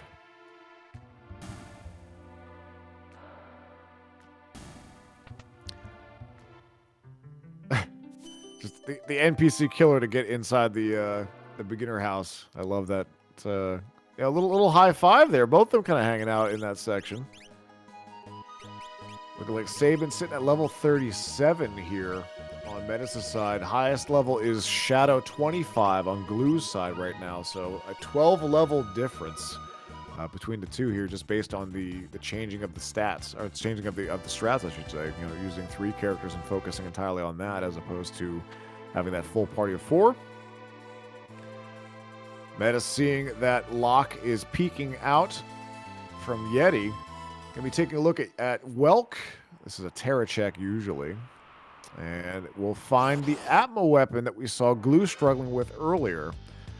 But a different set of skills here on Medes' side, but also opting for Farad use.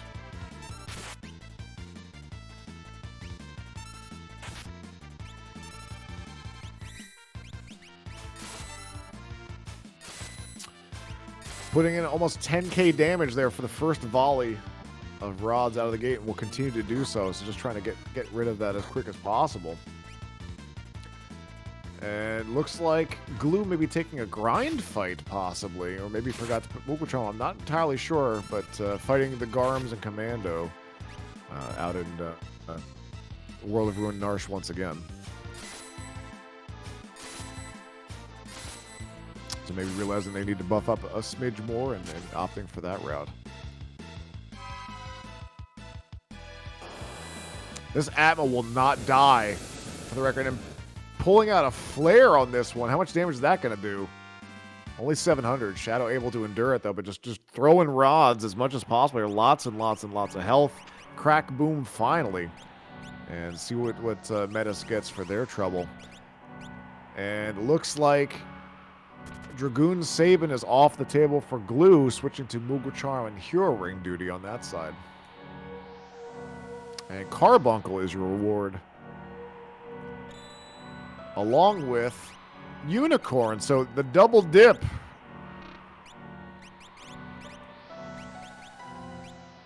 Remember that we're going back a ways here. At the start of the seed, Medes went to World of Ruin Narsh, and that Unicorn Magicite was what the weapon shop owner was offering, but he did not wish to take that progression that early on. He didn't want to kind of get behind the scaling here. And we're dealing with tough scaling also. That's also on the table to my knowledge. So kind of dealing with that. So figured, hey, I'll come back to it later, and does. Gonna be finishing up the Lone Wolf check here. Likely going to get another Snow Muffler. This will be their second. They grabbed that Snow Muffler in Collision earlier, so going to just get the old eye roll. And we're an hour and 9 minutes into the seed, and Glue looks like finally grabbing the Cursed Shield. So maybe going to put in some work to get that one uncursed. Only 4 fights, not too bad. Ceaseless Delight on the table. And we'll be grabbing that Snow Muffler on Medes' side, looks like. And there it is. Yeah, I can hear the eye roll from here. Like, great, wonderful. Kefka at Narsh time. We're gonna do some check bundling, check grouping. I know it's like a combo meal of checks.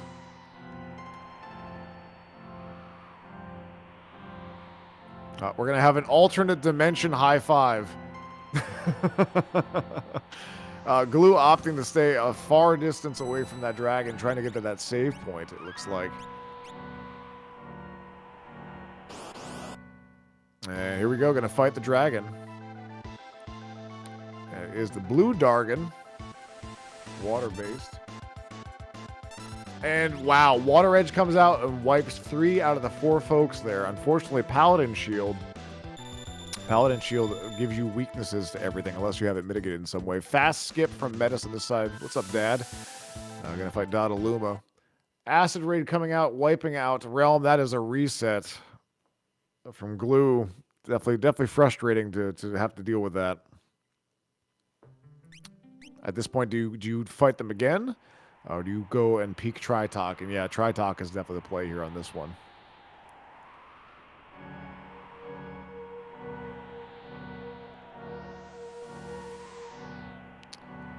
I like how Dadaluma has taken thousands of damage and opts to just to have a couple of potions and tonics. That part has not been scaled. So just kind of dealing with it at this point. Getting slapped for 2.8k. Here comes the Empowerer.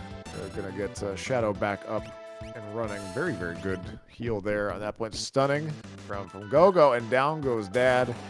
And Funbaba makes its triumphant return. We saw this fight earlier. Nice Poison Rod break on that side. So Glue just struggling to find that foothold. And down goes Dad, and Alexander now in the pocket.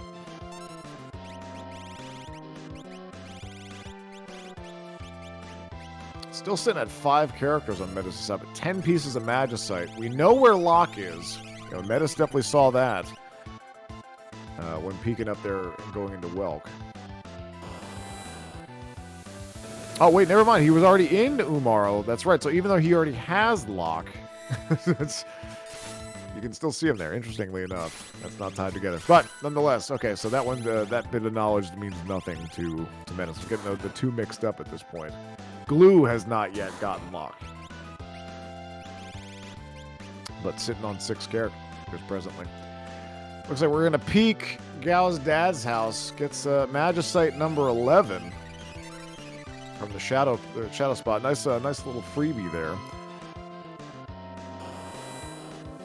And off we go again. Looks like we're going to be dipping into Zozo.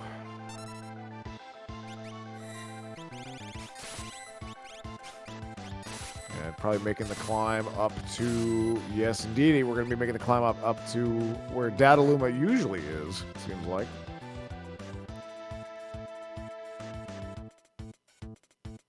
Funbaba still bullying Glue at this point.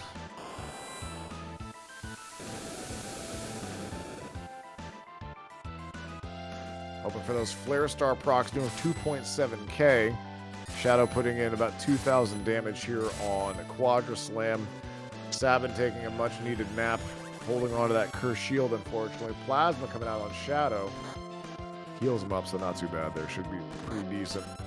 Solar Plexus on Realm, punching a little girl in the face. You should be ashamed of yourself, Funbaba, but doing enough damage for her to take a nap. Remember, they're not dead, friends. It's just a wound.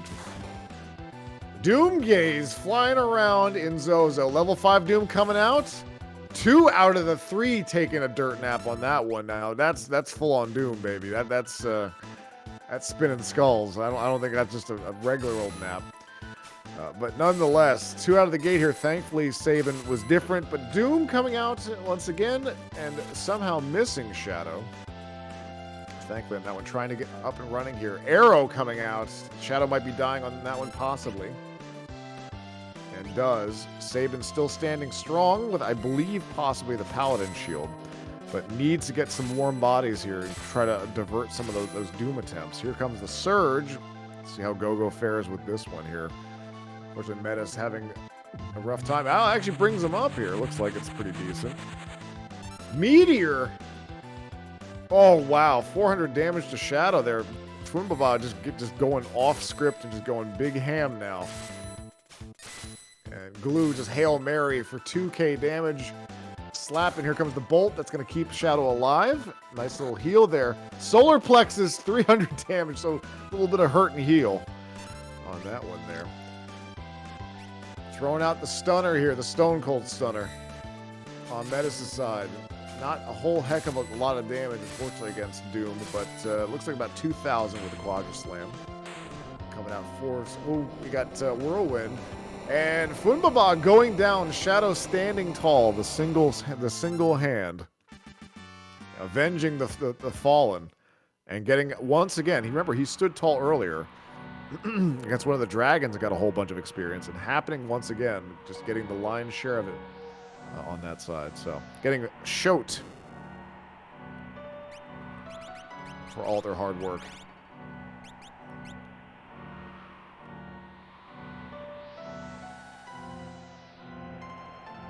And opting not to hop down, I think they're going to be taking the save first. I definitely respect that. And if they continue on, they will be getting their 7th character.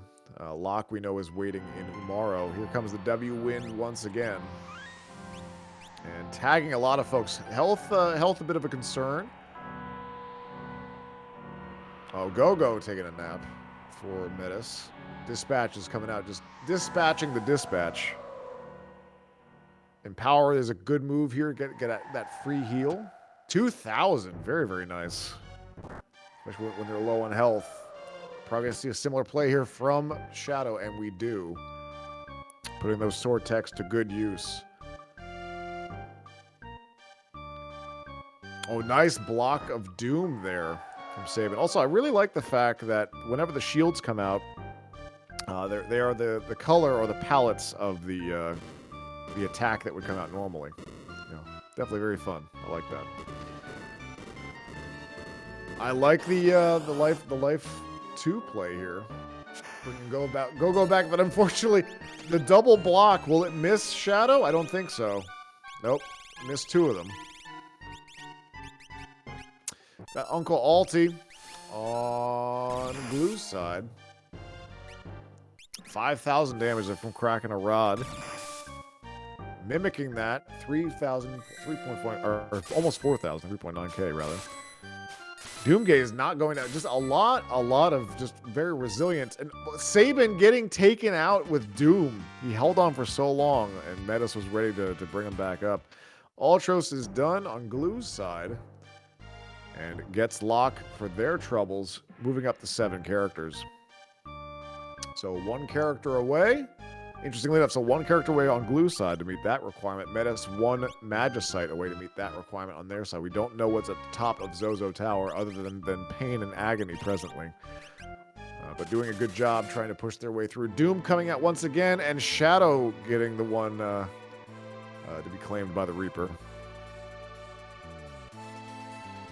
Shadow sees the Reaper. Yeah, name the game that line comes from. Life 2, Go-Go ready to go with that one.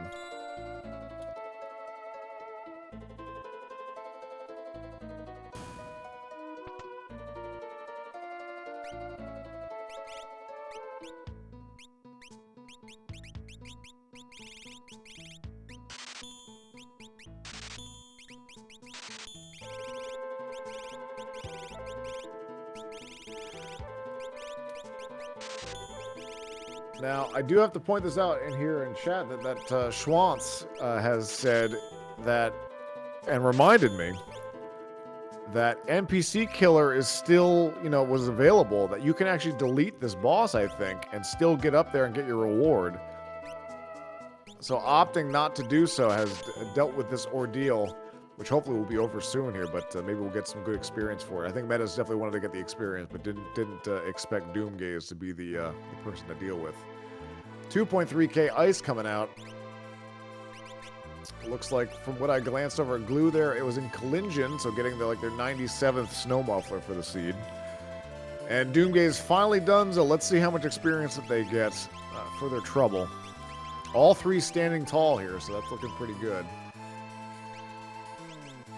And about a little over 10k experience, maybe I saw it, maybe 10.9.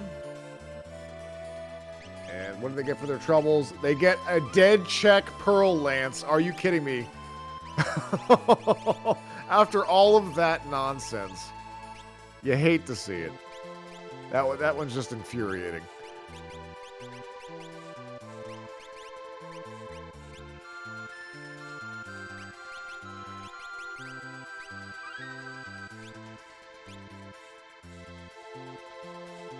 Absolutely wild.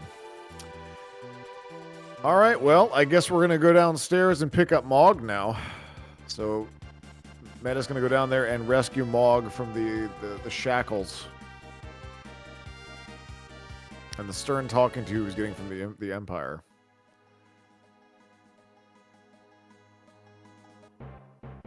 And we have our Moogle friend now. Sitting at 6 and 11 on Medes' side. 7 and 6 on Glue's side. Now, I'm curious. We saw the nasty formation that took down Medes earlier. Will Glue skirt the RNG on this, or will they also meet a similar fate? Very curious to see. Hopefully not the case. Crawley's out of the gate. We knew that. Still trying to work with The cursed shield here is Sabin getting their groove on there, just dancing around. Punching people in the face, just having a great old time. There's like a boom box that's inside the interior of that shield. And it takes 4 fights to get rid of it, or for its batteries to run out. I don't know, one of those things. Very, very early Bluetooth speaker, confirmed.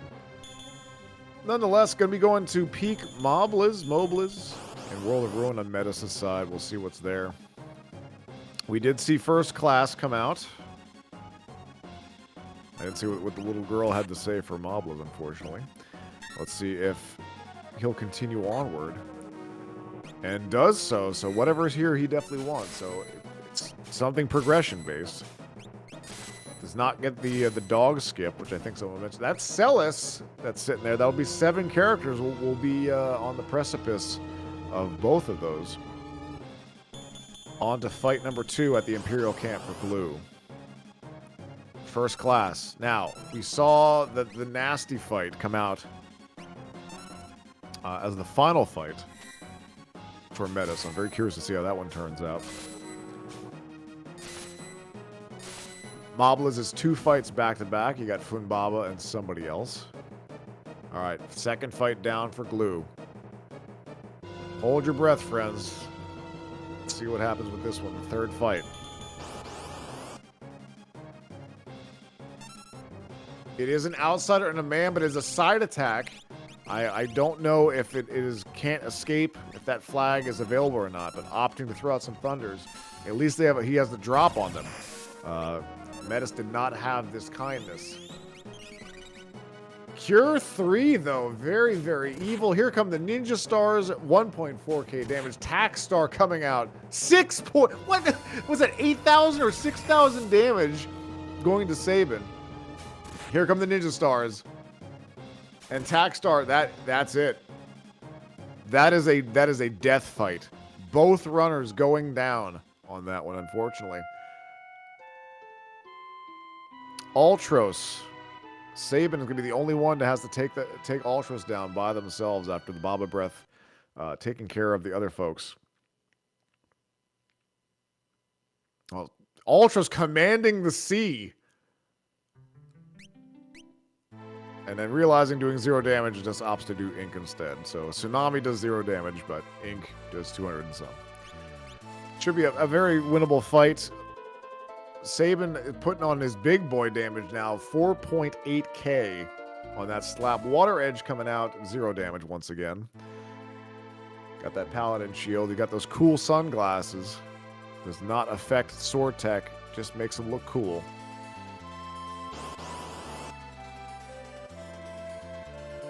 When I was a kid playing this game, I didn't think they were cool sunglasses. I thought their pupils got huge.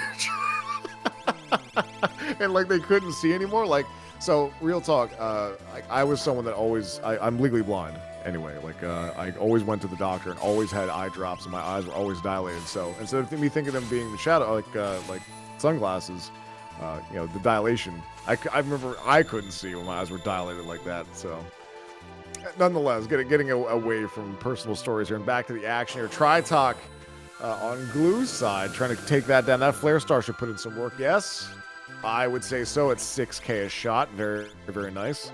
Hopefully we can get this shield uncursed. Celis getting recruited into Metis' party on that side. It's 7 and 11.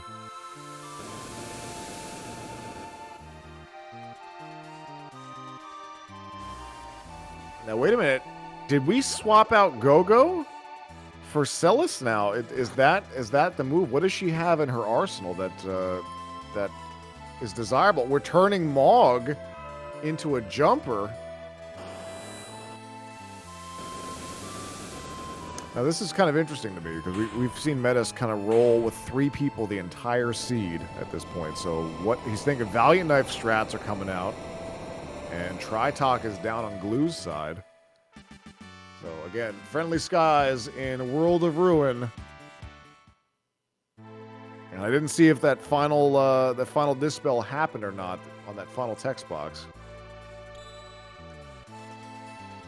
But Metis looking to see about bolstering up the crew as best as they can. So we're going to take a trip to Daryl's tomb on Glue side and see what's buried there for us to dig up. A little bit of grave robbing. Maybe we'll find someone hanging out there. A friend of ours, possibly. Maybe some magicite. I honestly don't remember. All right. Well, anyway, on Metis' side, going to be completing the string of checks for Edgar in the World of Ruin. This is the sunken Figaro Castle that's kind of stuck under the sands. Got to fix the engine that usually are entangled with tentacles. Looks like we lost our Moogle Charm runner, possibly. Or maybe this was by design. Mog taking to the skies. We now have a 4-pack of folks here. The Shadow and Sabin being the anchors that are pretty well buffed up. So as it is. Oh, Celis has Grand Train. We got lore. We have Ultima Light, basically, is what it comes down to. Half the damage, same great taste.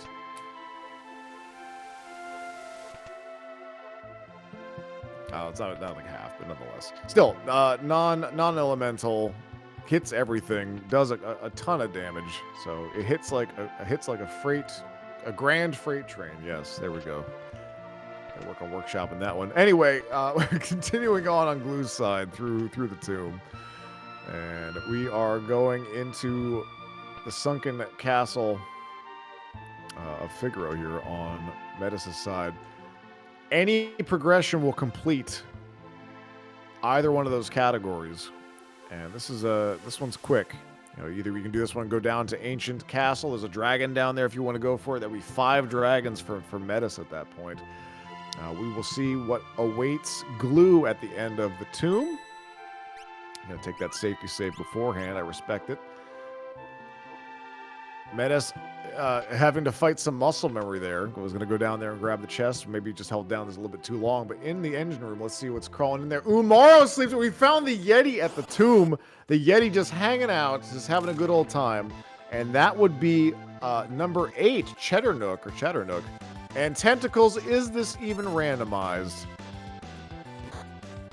Well, yes, clearly. Very, very much randomized. All you gotta do is see save and use Sword Tech.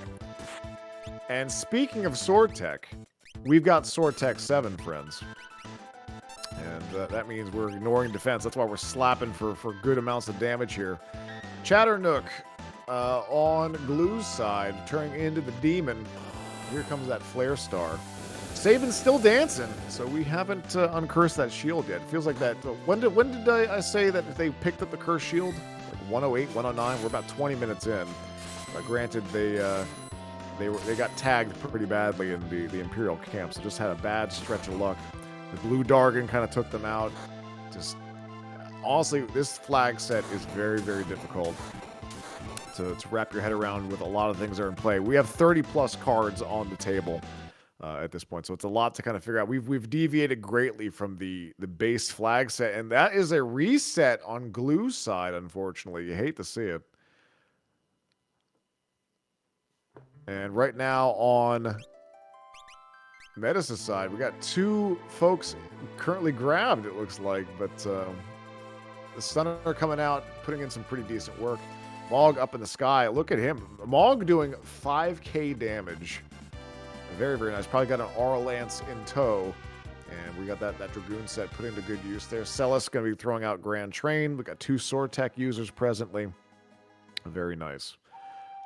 Glue going back to Doma Castle, but already had Gao, so they've already done that before, yes? So getting kind of caught up in where they're supposed to be going at this point. I completely understand why they'd be flustered looking for some options. Again, this is why I dislike open world at times, because it's like, well, you know, what have you done? What have you thought about? Everything's on the table. Everything's able to be used.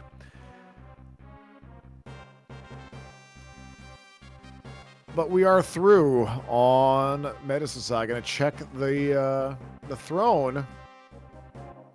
And has found their final Magicite. That is 12 out of 12. That is Dunzo. We just need one more character to be in full go mode at this point.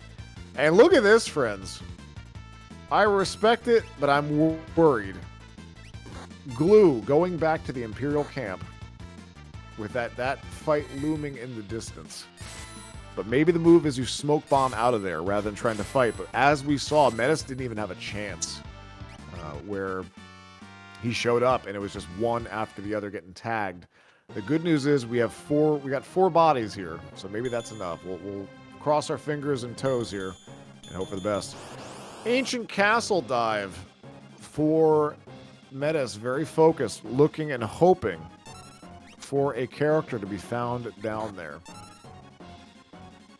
We will see what waits us. Opting not to save. So we'll not be taking any fights. And if they do, you know, the dragon's down there waiting. Hitting the secret switch. Oh, no, does not hit the secret switch. But forgot to do so. Just when it was so focused on, I'm like, wait a minute. Do you not have to hit the switch? I always have. Is that a free time save? No, you have to make the staircase appear. And avoiding the dragon, and that does not look like a character. Is it a Magicite? Is it an item? It is Ifrit. And we'll also be fighting the dragon as well, no less. So 13 Magicite Ice Dragon sitting down here. Just kind of hanging out, which is kind of funny. Ice Dragon sitting next to the Fire Esper. How about it?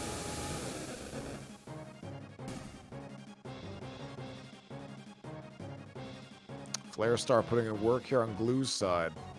Dispelled the curse on the shield. Alright, we're in fight number 2. First class, once again. Grand Train coming out.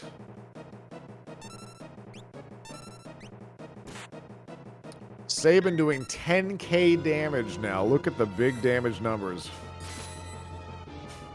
Big Bushido energy from the Swordmaster Sabin.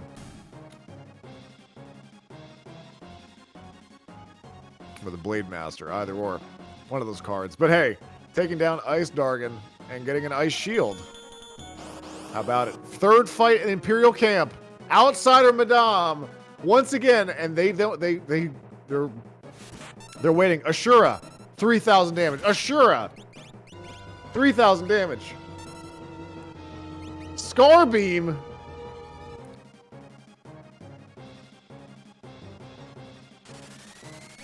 But able to warp out of the fight. Finally. Glue has got it, and it was all for a Genji shield. Are you kidding me? The dead check. My goodness. All of that heartache. But we finally dispelled the curse on the Paladin shield, at least. So that's a bit of a plus. Medes now hunting. We got to find one more character. Somewhere. Anywhere. We know where one is presently. Curious to see where Medes goes next.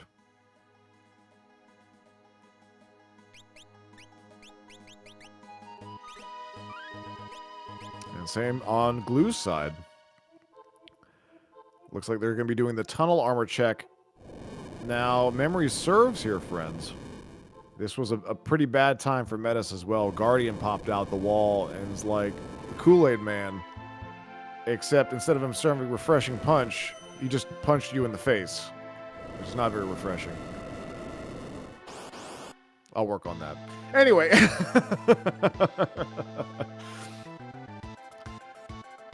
Gonna be doing a little bit of a shopping trip. Shrapnel opening up out of the gate and opening up a can on Shadow for 2,000 damage. So, making a statement out of the gate.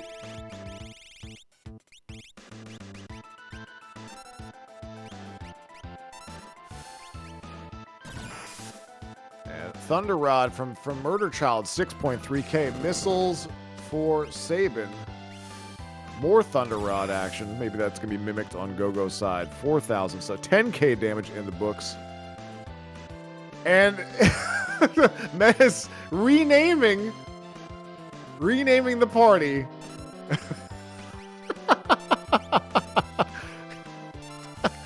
What is that? I hate dead checks? Wow. Yeah, the dead checks are real. I don't have a total on how many that he's had to deal with, but he's had a pretty rough go of it, unfortunately. I can understand the frustration, and it was in all caps. That's how you knows. That's how you knows? That's how you know.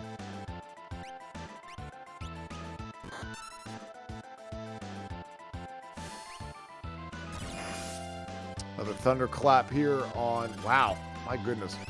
Still going on Guardian's side for Glue. So many thunder rods coming out, trying to heal up as best as possible. Still just doing 6,000 plus damage, still going, still living. Velt Cave. Guardian finally down. We'll see what the gift is for that one. Velt Cave. We're going to go peek that one really quick. I fully expect that Medes will look, see what's up on the platform, and then step away. If it isn't a character at this point. Trying to get out of here. Trying to be done. Basically, ready to go. Bismarck. Bismarck for Glue for beating Guardian. So that is their 8th Magicite. And that looks to be a character that's laying up there. So we're going to be in go mode here. Depending on what this boss is at this point. But we have a lot to work with.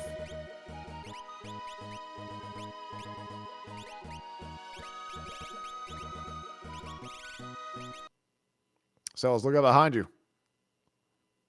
You think the dog would know that enemy was coming. Oh, it's Leader! I hate dead checks. And all you got to do is yell at the game, and it does what you need it to do. Leader is about to be, well, led to an early grave, it looks like. And we'll get ourselves our 8th character and get on out of here and go to KT for Medes, but definitely very, very frustrating. Completely understandable. Sabin hit for 10k. Love to see it. Ooh, that axe for 2.2 though. Sabin not getting any experience from that. Actually, I don't know. I don't even know if he even gives you any, but nonetheless, that's a little parting gift. And we now have all 8 characters. We're ready to go. Go mode here for Medes.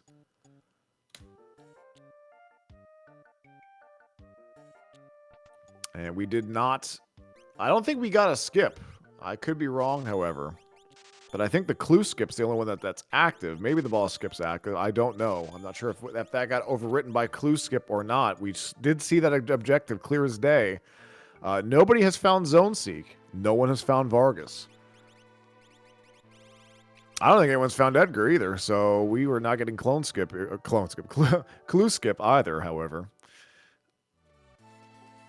Uncle Alta here on Glue's side. We've seen him before.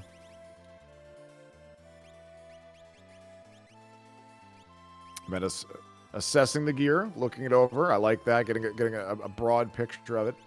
That's something that I think I played the game normally, growing up, and never knew that was a feature until I started actually watching speed runs and watching people play this randomizer. That was something that was available.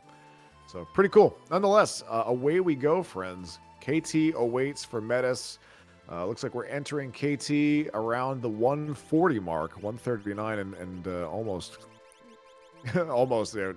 We're ticking 140 right now on Medes' side. So Glue, Dunzo with Esper Mountain, taking care of the octopus that's there. Sitting at 7 and 8 from what the tracker is saying. Medes at 8 and 13 and about 97 dead checks.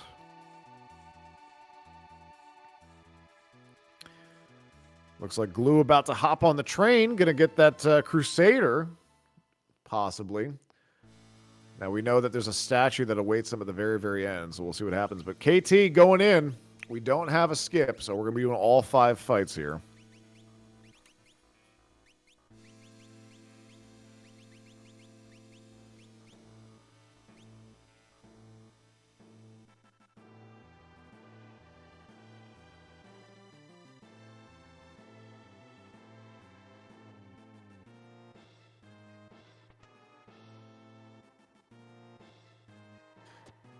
Yeah, nobody, thank you very much for pointing out in chat that the other parts of the clue skip would have been White Dragon, which we didn't run into. We just didn't see it.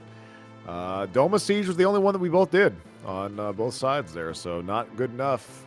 You need a weapon, a person, and a place for clue, and you need 3 things for that. We did not get that, hence why we're doing the full shebang here in KT. So clearly going to be just running through, doing their work. Looks like the feed's frozen on Glue's side, unfortunately, so we'll pick them back up. Here we go. We got some balloons. It's a party, baby, on the train. Party train!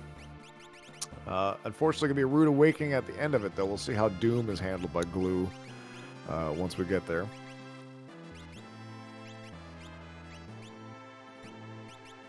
Meda's preparing for battle, swapping things around. Taking one last look, using that experience egg to kind of get Celis where she needs to be. Picking her up pretty late along, but having that Grand Train, definitely a nice thing to have in their pocket.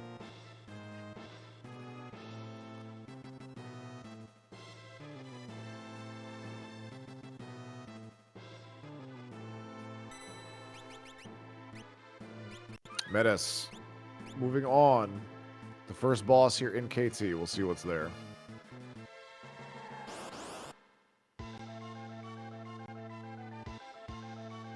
And we have found Vargas. Yes, Vargas is the first thing that we find in KT. And clue skip would have been to skip this fight. You gotta love RNG, man. Just wild. And Glue's feed is coming back. We got some slideshow action here, but we're back up and running.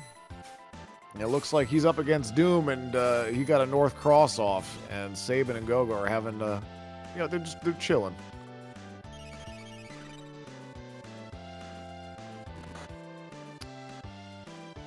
Wow, I'm glad that the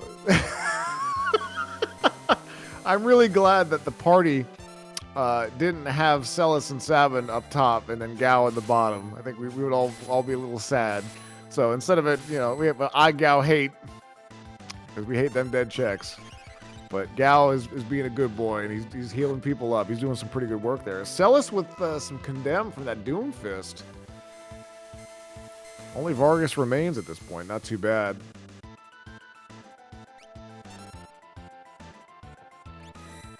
Ticking down 3. 10,000 damage from Sabin. Crack Boom with 1 second left. 0 seconds left. That was the buzzer beater. Not like it wouldn't have mattered. There's a save point there. Just kind of hype. I wonder if that'll proc. Nope. All right, back on Glue's side. Doom fight. His aura was shaking. He's throwing out force field. Arms heavy, mom spaghetti, yada, yada, yada. You know the rest.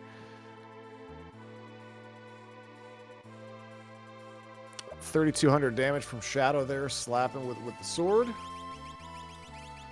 Thunder Rod from Realm for 3.7k. The Mimic coming out for that, very nice.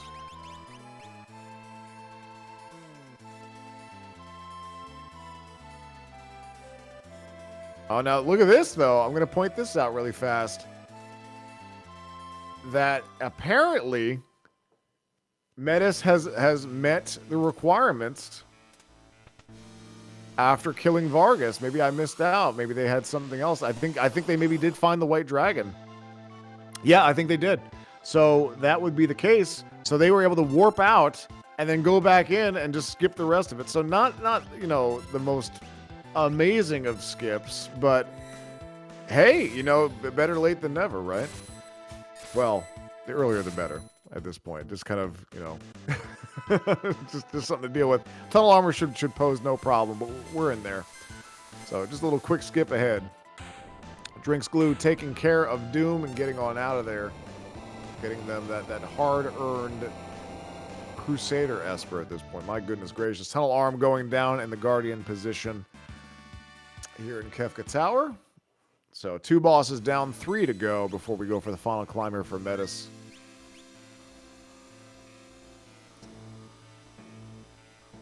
Glue heading back to South Figaro. The leading NPCs along the way.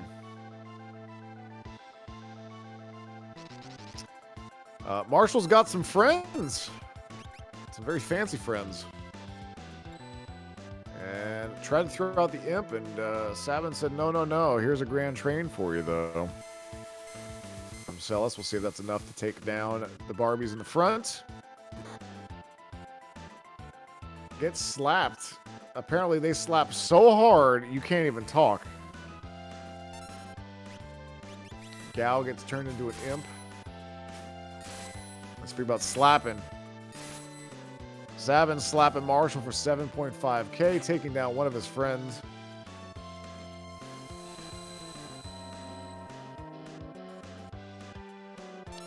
Glue stocking up on more rods. Definitely have been putting those to work.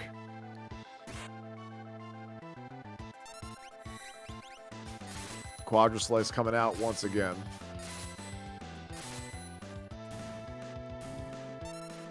And very nice, taking care of both of them.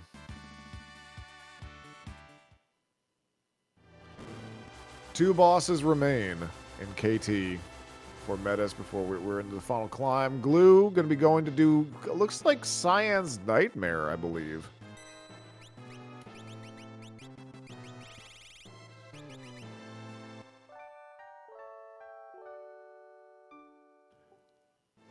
And tenting up on Medes' side, just kind of preparing for that final climb. Once we get there, just got two bosses to get through yet. We'll see what remains here at the finish line. It's random bosses, so we could see some repeats potentially. We don't know what's going to be there.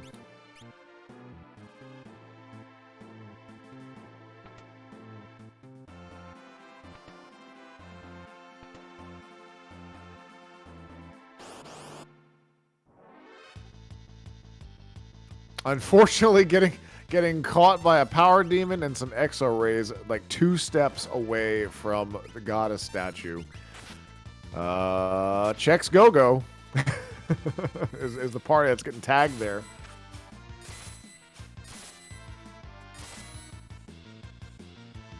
And into Cyan's Nightmare we go. For Glue, we'll see what they have to fight. I like this check because it's only 2 bosses. It's a little bit of time to push through, but it's only 2 bosses. And you end up getting yourselves 3 rewards for the deal, I think. Oh, hey, look! Here was Vargas. Outside of KT, no less. Now, it looks like that only 2 dragons have fallen to Glue, so I don't think he fought a white dragon. But there's Vargas, and we know that they did the Doma siege as well.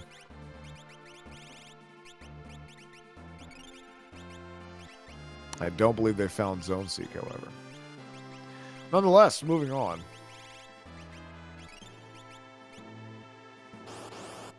Meta's gearing up for the fight. And it's Vargas again. That's triple Vargas that we've seen at this point. Back for the rematch.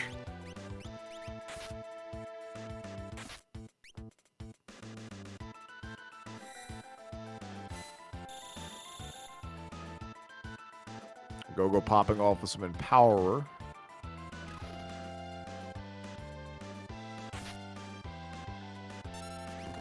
Here comes the Doom Fist. Gonna smack Go-Go in the face with that one. Oh, goodness gracious. 2.5k.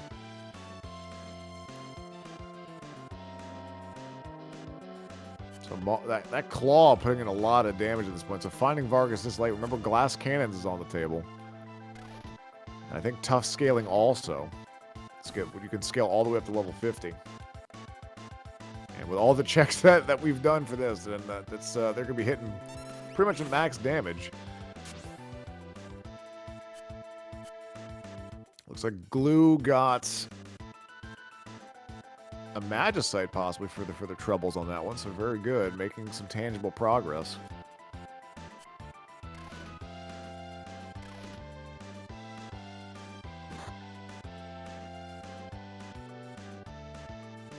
Vargas only hitting for 66 damage, but apparently the bears are the problem here.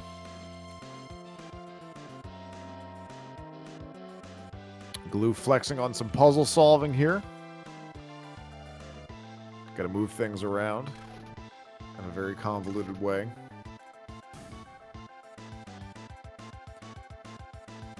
Looks like Papa Bear has been taken down on Medes' side.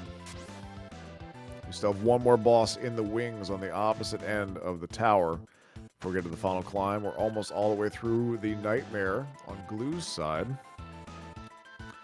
Again, friends, good opportunity here to plug ff6worldscollide.com. Please, if you wish to join us, go check that out. Roll up a seed. Join the Discord. Get some help. This is one of the most helpful communities, hands down, that if you ever have a question, you will have people jumping to help you out. And even if it's a very niche question, even if it's a very simple question, either or, we're here to help. So please, ff6worldscollide.com/create to make your seed. You can go to the main page there, get on the Discord, join us.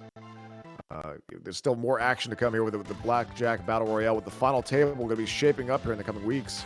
And we've got a couple weeks of action with that. Vargas getting tapped by, I think that may have been a quad jump from Mog there, flexing for 10k damage. Glue waking up on the floor here inside, still inside the nightmare. There's some Inception stuff here we're dealing with, or some Inception stuff presently.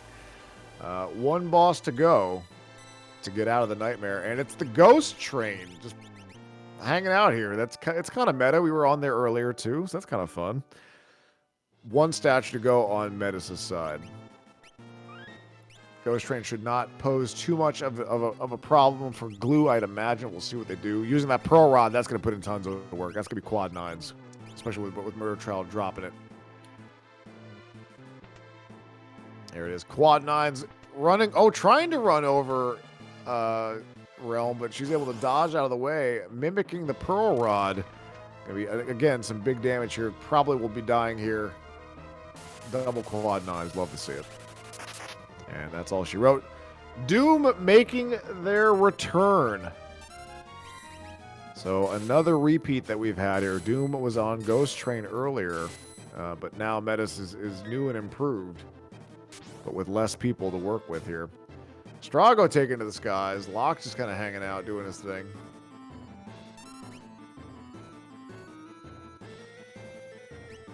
And Glue taking down the train, getting on out of there.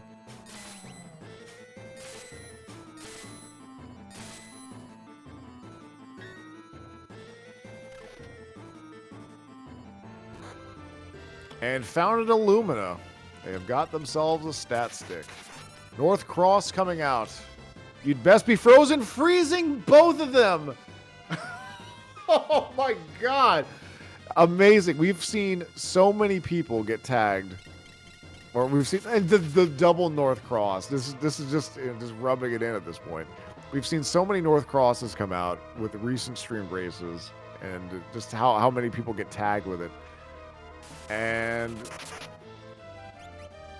we're just kind of stuck here waiting. Medes has been dealing with dead checks and is getting just pulled even further. And this takes forever, and he's not going to cast anything.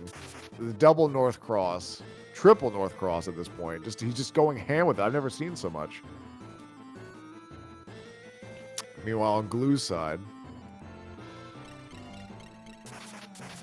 doing some shopping, picking up. Unlock Final Kefka. We have Go mode. We are at least 8 and 12 on Glue's side. And they also have the skip already in place. So they'll be able to get right to it.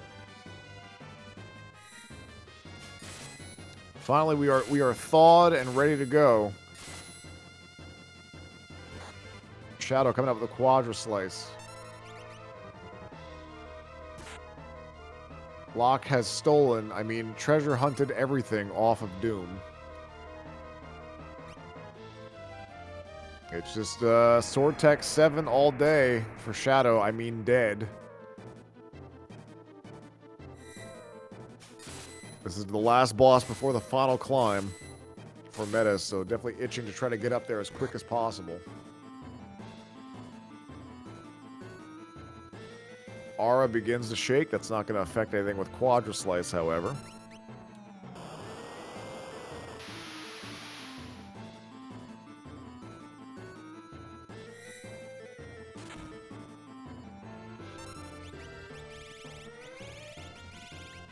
Now, Glue opting not to do the skip.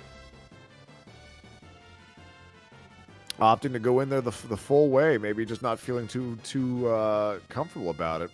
I'm pretty sure they got the skip, but maybe I'm wrong. Maybe I'm wrong that they didn't get everything that they needed, however. But found Vargas. Maybe they didn't find the White Dragon, so maybe I'm wrong.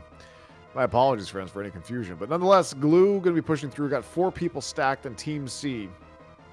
That's the one that has to fight three rounds anyway, so we'll see how that one works out. They may have to take another trip through, possibly. I don't know what they're going to do, but we'll see how they play things out. Nonetheless, Doom's still alive on Medes' side. At least we're not frozen.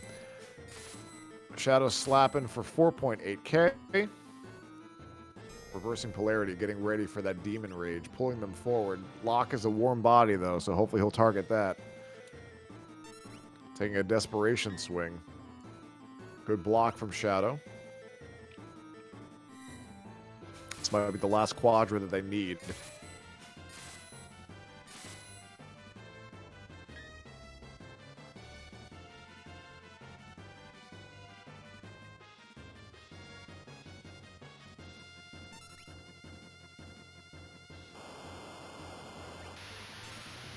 Still chugging along, however, unfortunately.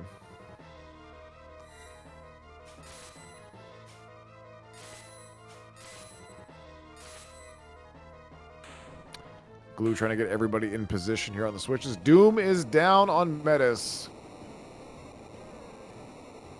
So we'll be getting ready for the final climb. Everyone on their switches. Final little adjustments to get in place. And get the whole band back together.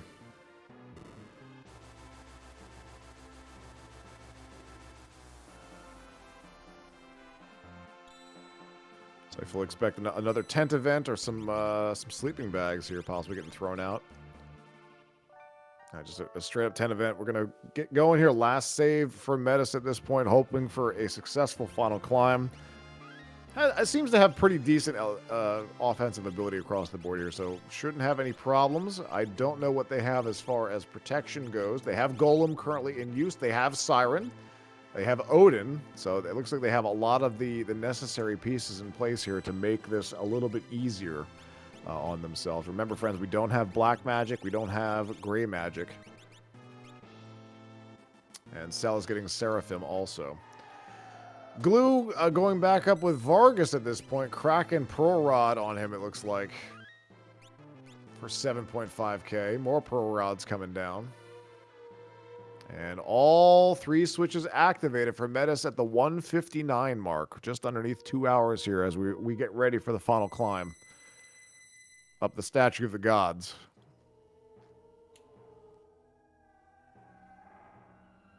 It has been a rocky road to get to this point. A very difficult seed.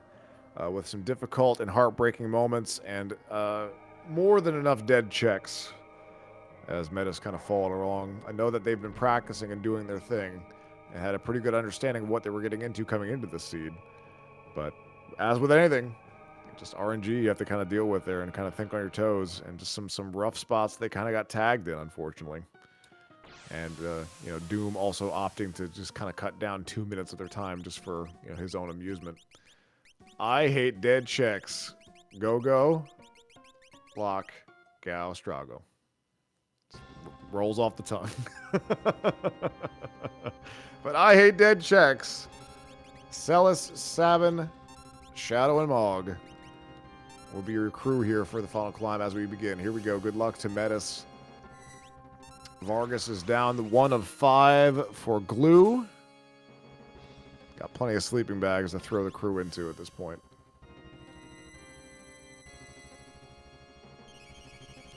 Remember, we got that multi-summon to work with here. Usually that you don't have a chance to use them multiple times throughout the various levels of it. Literally, if you use it in round 1, you can't use it anywhere else along the lines here. So that's something we can exploit as we go along. The best boy, the doggo, coming out. Wildfang gnawing and doing almost 4.5k. What a good boy. What a good boy. And focusing on the head there. Very, very nice. Clean 6,000 damage from Shadow there. Opting not to go for short arm. Long arm has already been taken care of. You can see the Golem throwing up the hand, blocking the shot. And that's a triple from Medes on the head. Did not move elsewhere.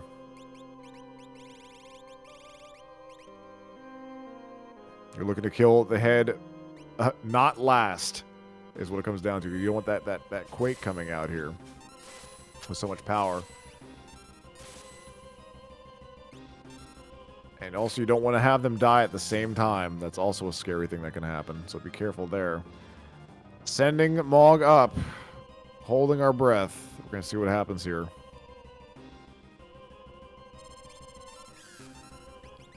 Short arm getting safe.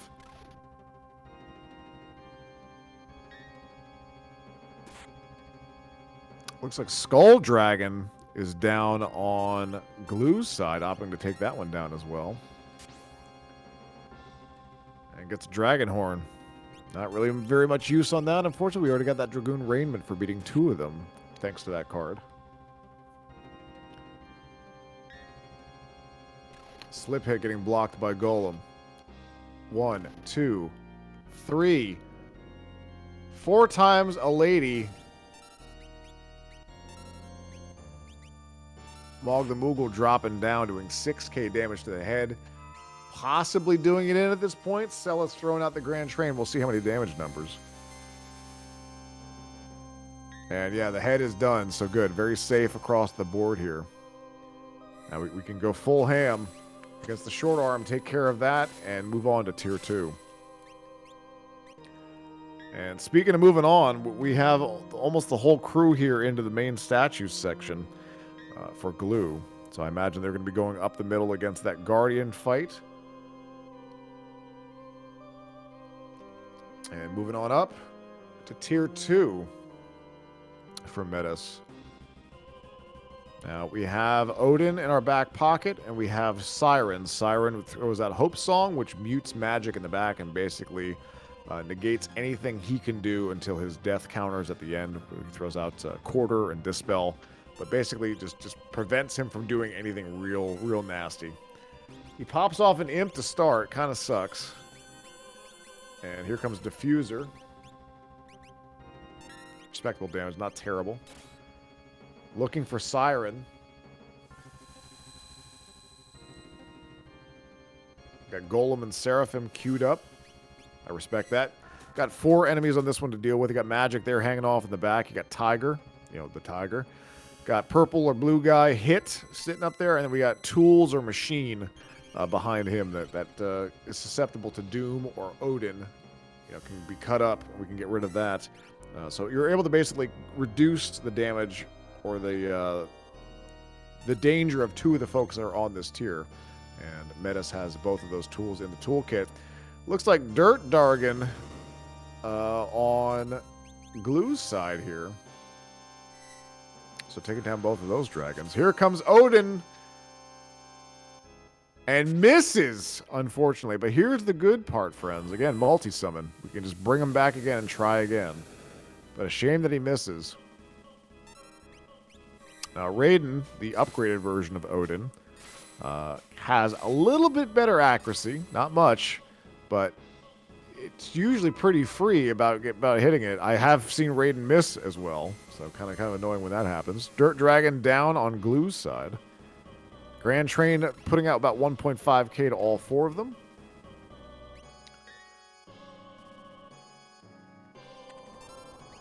Oh, Grav Bomb coming out. That's going to cut down some health. Thankfully misses. Okay, round 2 with Odin.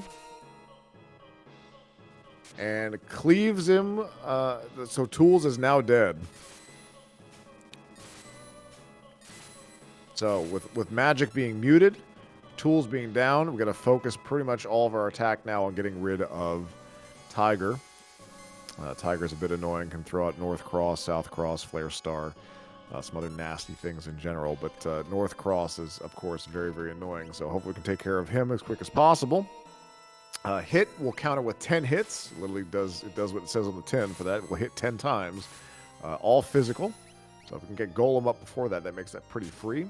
And Magic will not, again, as I mentioned earlier, will not do much until their death counter at the end. Tunnel Armor going down on Glue. Glue making pretty steady progress here on that side. Love to see it. Potentially be getting into the climb fairly close to Medes here, depending on how things go. As we work our way through Tier 2 on Medes' side. Grand Train coming out again. So many trains rolling through Grand Central Station for Celis. And Tiger is down. All that's left is Magic and Hit.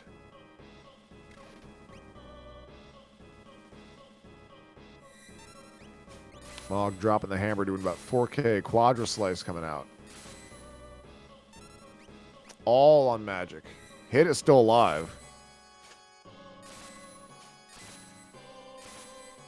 And all on Hit.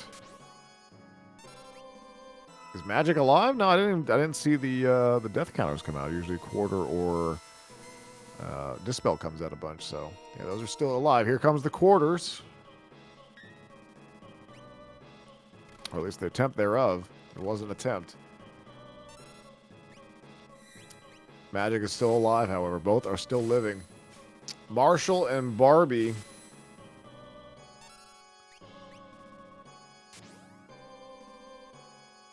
On Glue's side.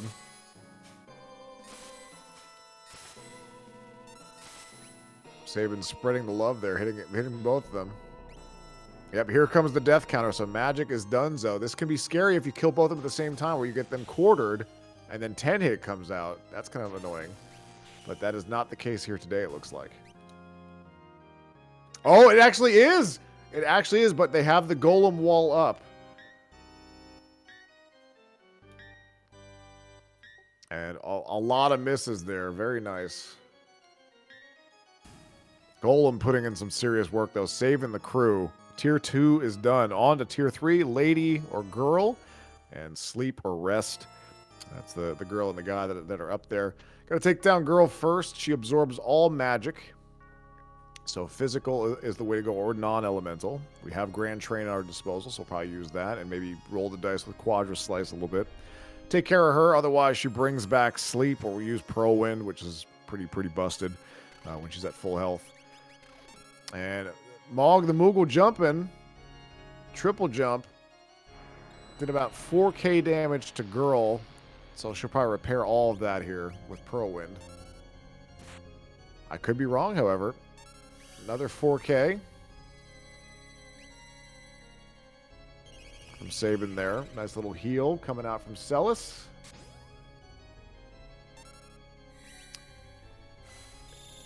Empower going to girl. That might be enough to kill.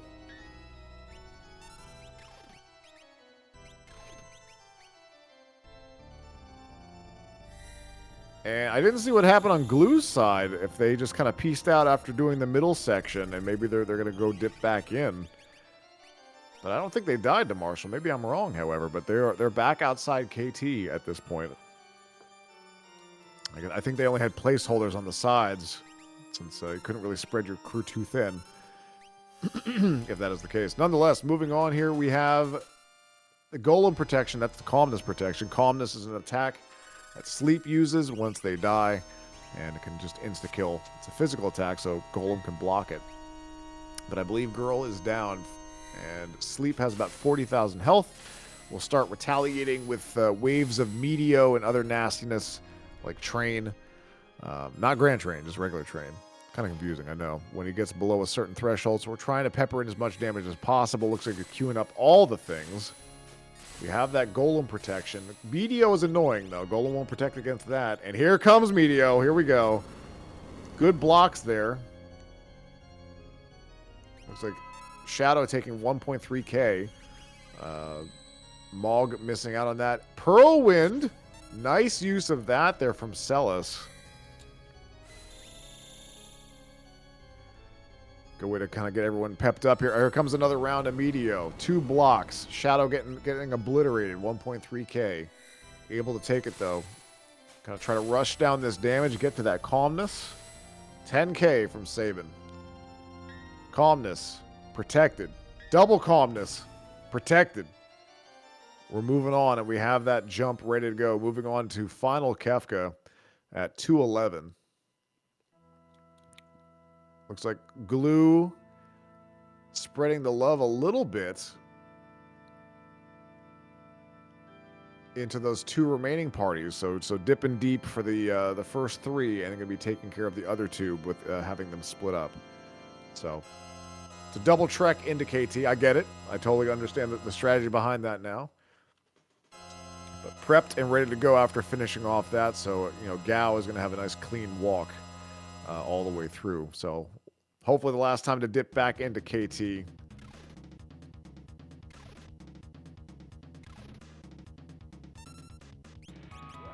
And here we go. Away we go into final Kefka for Medes.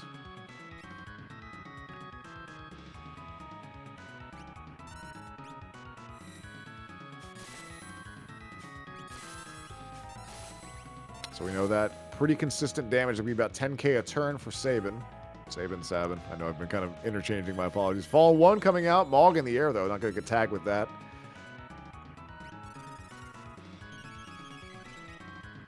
Cure 2. Not really putting in a whole bunch of work, unfortunately.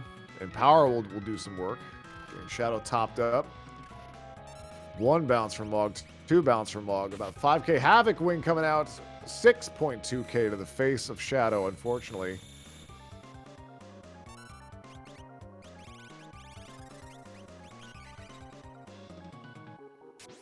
Some very, very scary stuff from Kefka here. Here comes Train.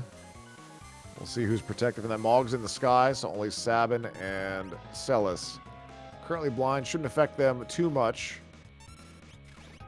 But that mute is going to be a bit of a problem for Celis right now. Locking out Lore and Magic. Hyperdrive! Never mind, Celis got bigger problems now. 3.2k to the face. Got 2 people taking a nap here on our side. And Meta's still swinging. He's swanging for 10k. Sabin gets punched in the face for 1.6. The end comes beyond chaos. This is the charge up time. We're goner. He's prepping. He cannot counter during this time. We have to either lay on the damage or kind of prepare for the attack to come through. Goner will do a lot of damage if you're not ready for it.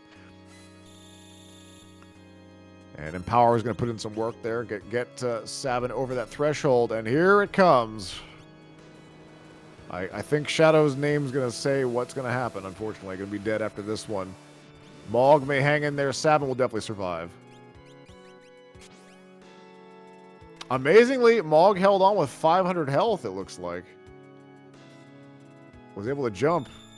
Maybe I was wrong about that. But nonetheless, we're at 1.5k left for Sabin, trying to get the crew back together. Train coming out again, just trying to be a very, very annoying thing to deal with. Kefka being mean.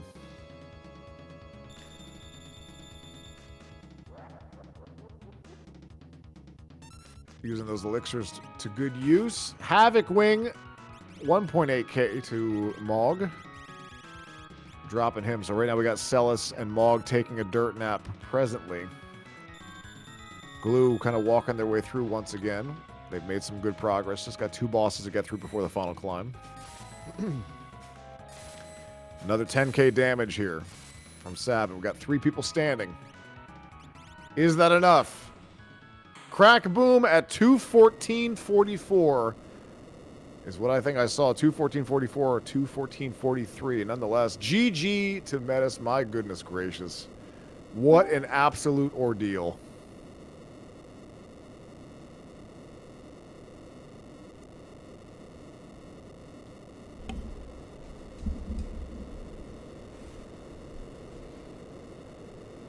We're going to be asking some questions, see if we can grab Medes for an interview. This one as Glue works their way through. It's got 2 bosses left on that side, but unbelievable. Can't believe it. And the emblazoned message that we stare at here is, I hate dead checks. And ain't that the truth? Pretty well. I mean, it was definitely very well practiced and very well executed by Medes. Just some rough spots that kind of got... trudged through and some weird things, but we saw Super Ball strats, we saw Mimic strats being used throughout that, we saw the Sword Tech being used, all very good stuff.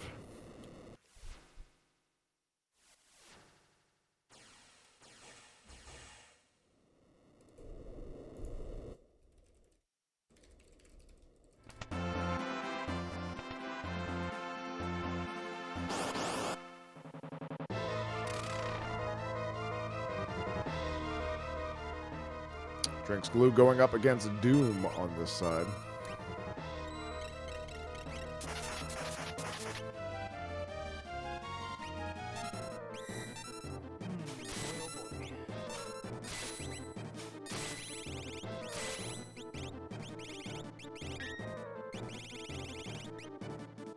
Yeah, well-earned GG's there for Medes, my goodness gracious.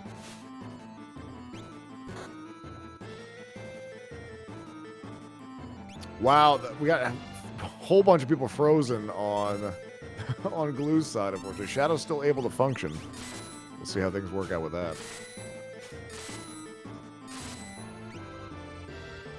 Putting about 4k damage in a turn presently, but having some other major damage dealers frozen. Mog presently dead. Another North Cross coming out. Good block there from Shadow. Definitely necessary. Hi, guys. Hello, welcome. So Fluff got a 136 on this. I wonder, he probably didn't play it as conservatively as I did.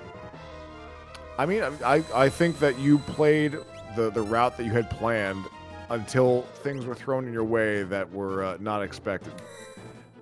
So I was practicing this a lot because when I played it blind on a practice seat, I forfeited in rage after like 3 hours.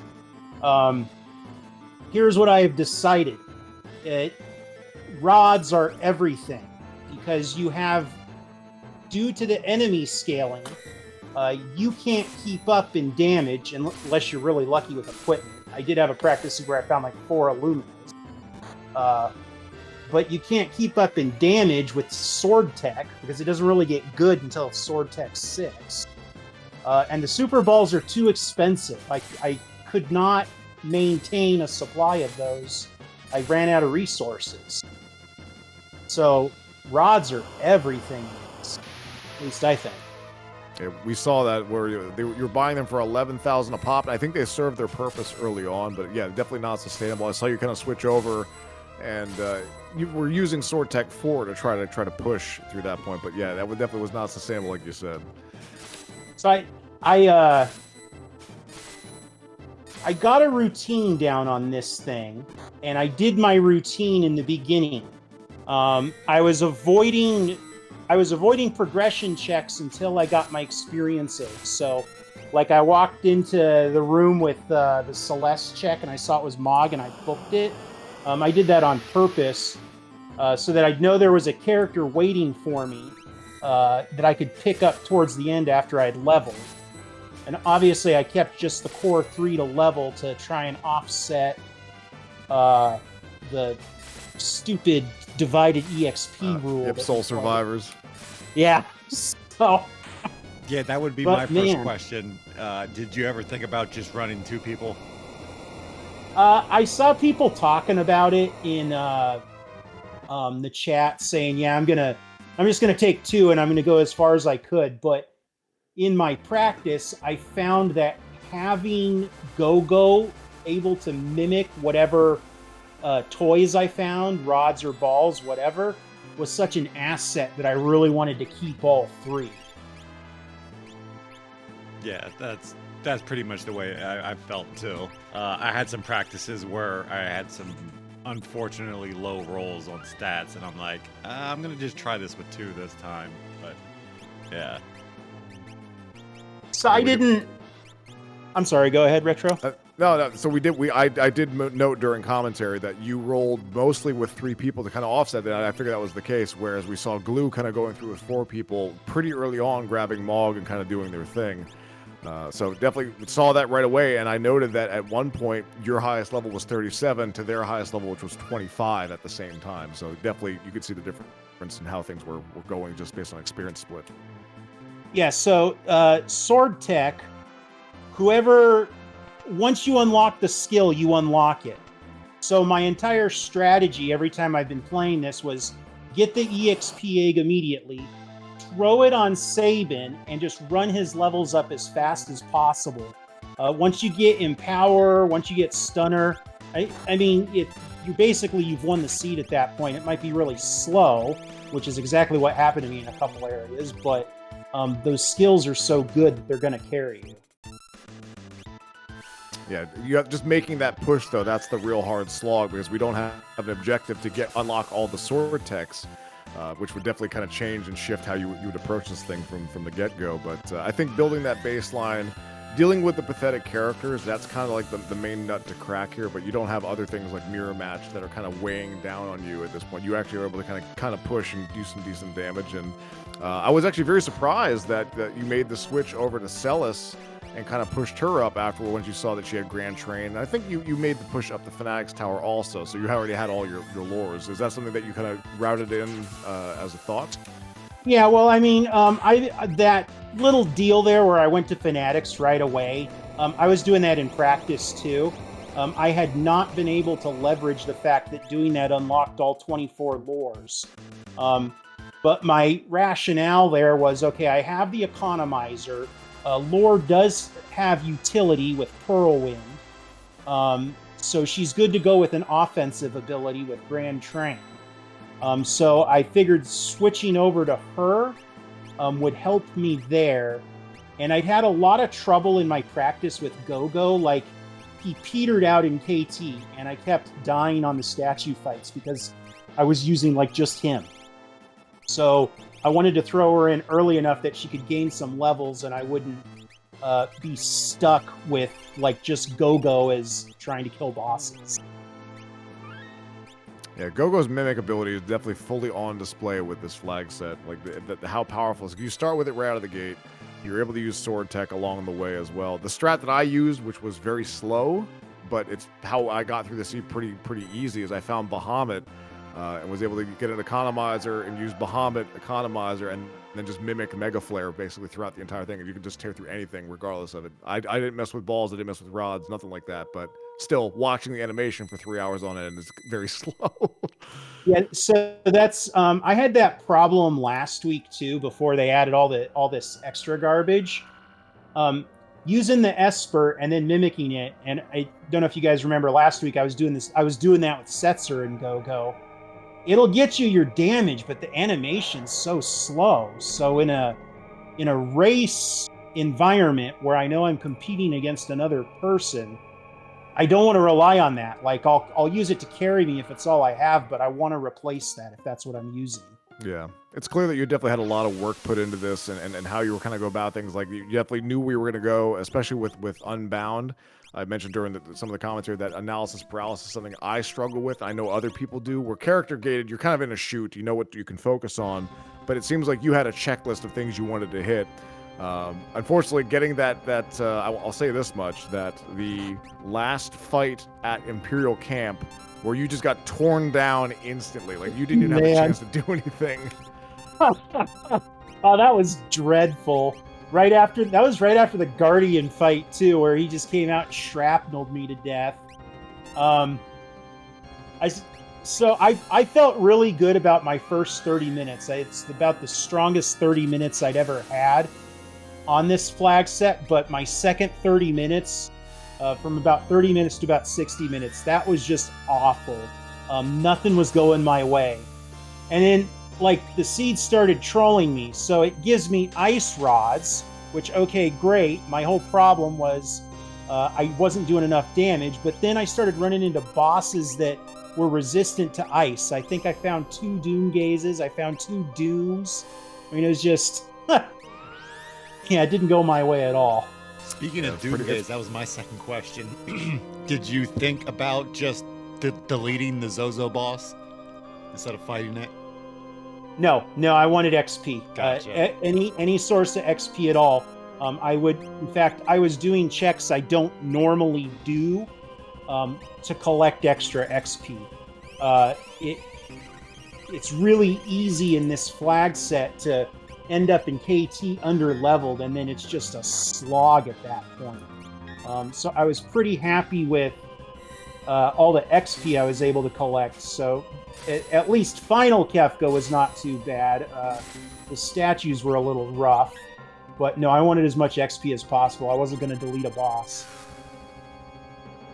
That's what we kind of thought was the case too. I actually had forgotten at that point that was even an available thing to do until Schwanz is like, oh, I wonder who's going to delete the boss, and then it kind of dawned on me that, yeah, you're going to take as much experience as you possibly can get, but that one was probably a bit more than you had bargained for when going up against Doomgaze, I'm sure.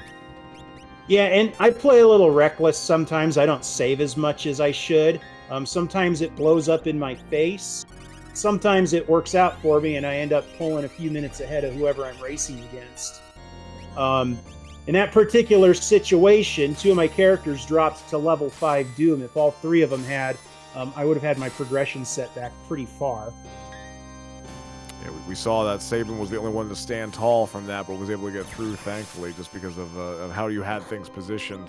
And speaking about Reckless really fast, Glue here in Tier 1 having some difficulty getting pushed back and forth by reverse polarity. Got punched in the face. Sabin was down to pretty low health. But finally starting their climb at this point, trying to make their way through, so we wish them the best of luck.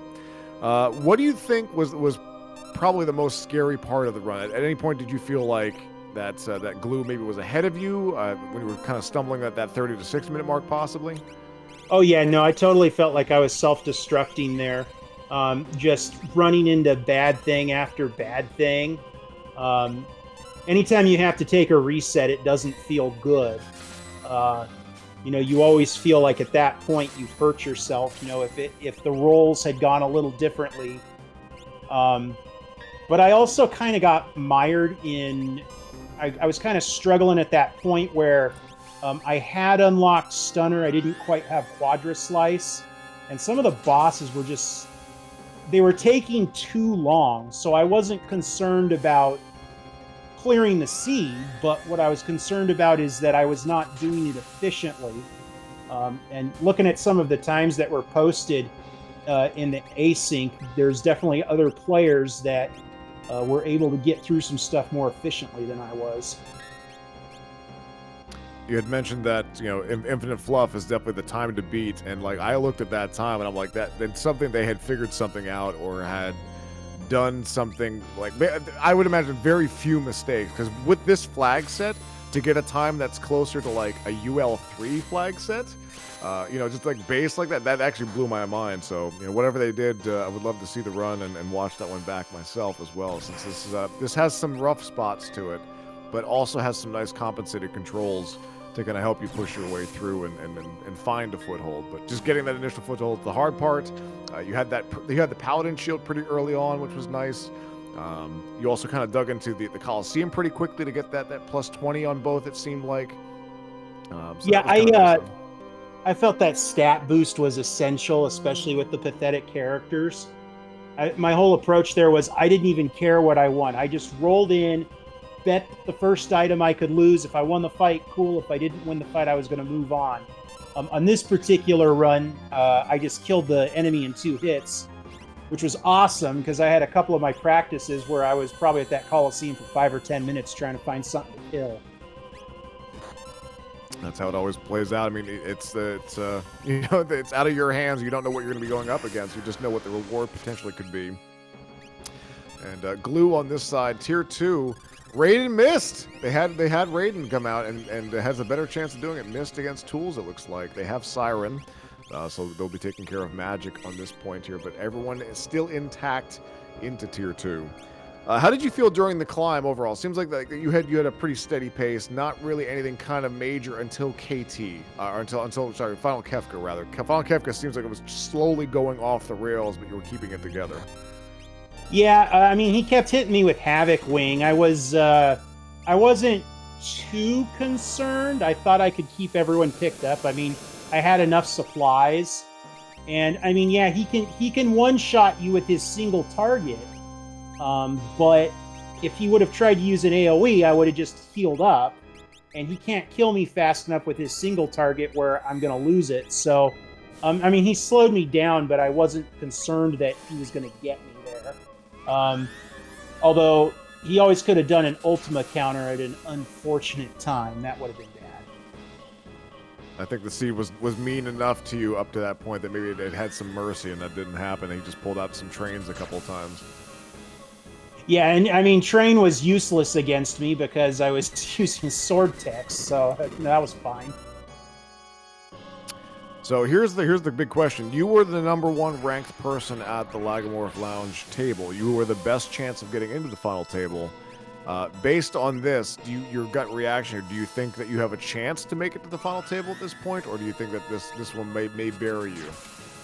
I mean, we could run the numbers right now. It looks like I'm 5th or 6th on the rankings right now.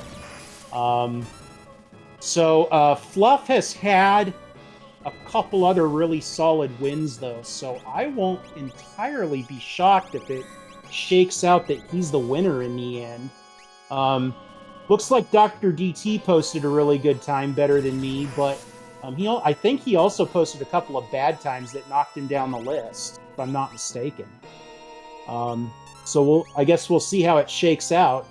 But yeah, it's we just got to go find Overswarm. He's probably already counting the points. So.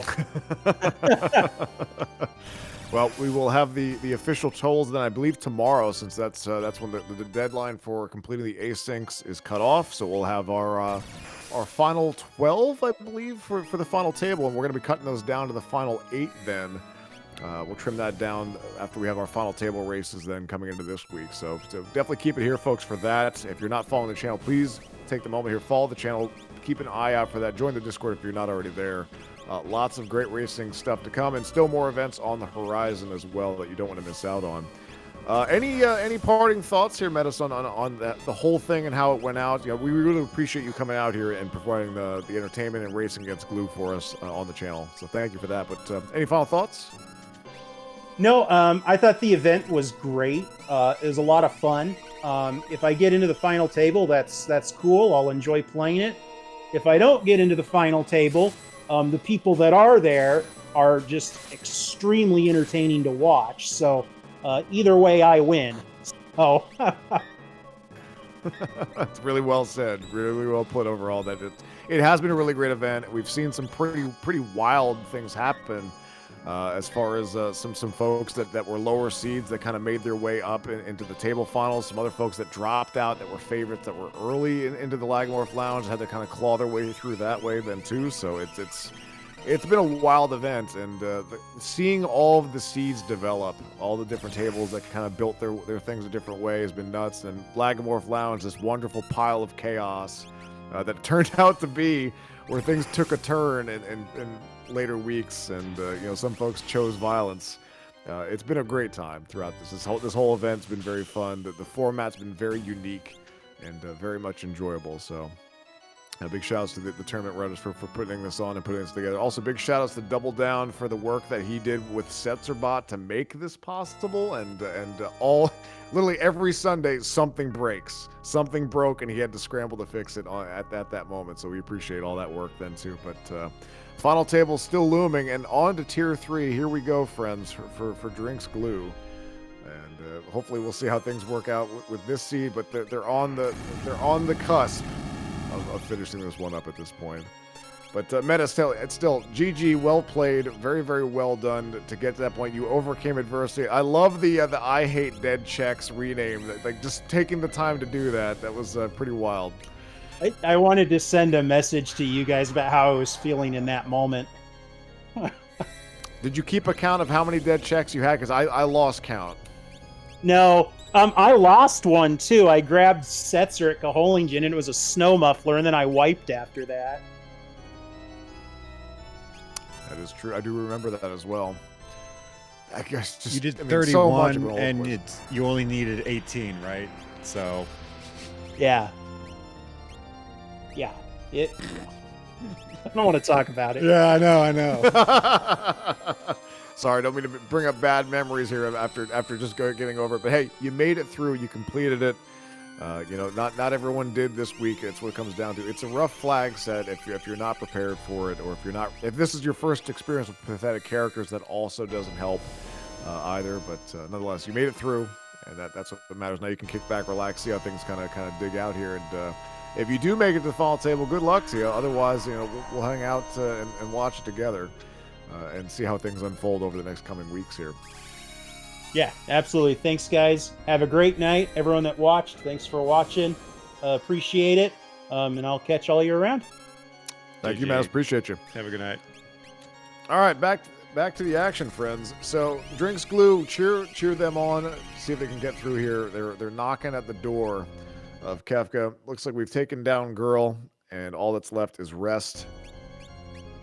Sabin is asleep and condemned, so pretty rough spot to be in at this point. Gonna bite the bullet on that. It's frozen on our side presently. We're just gonna wait for the stream to catch up on Glue's side, and just bear with us here in the meantime.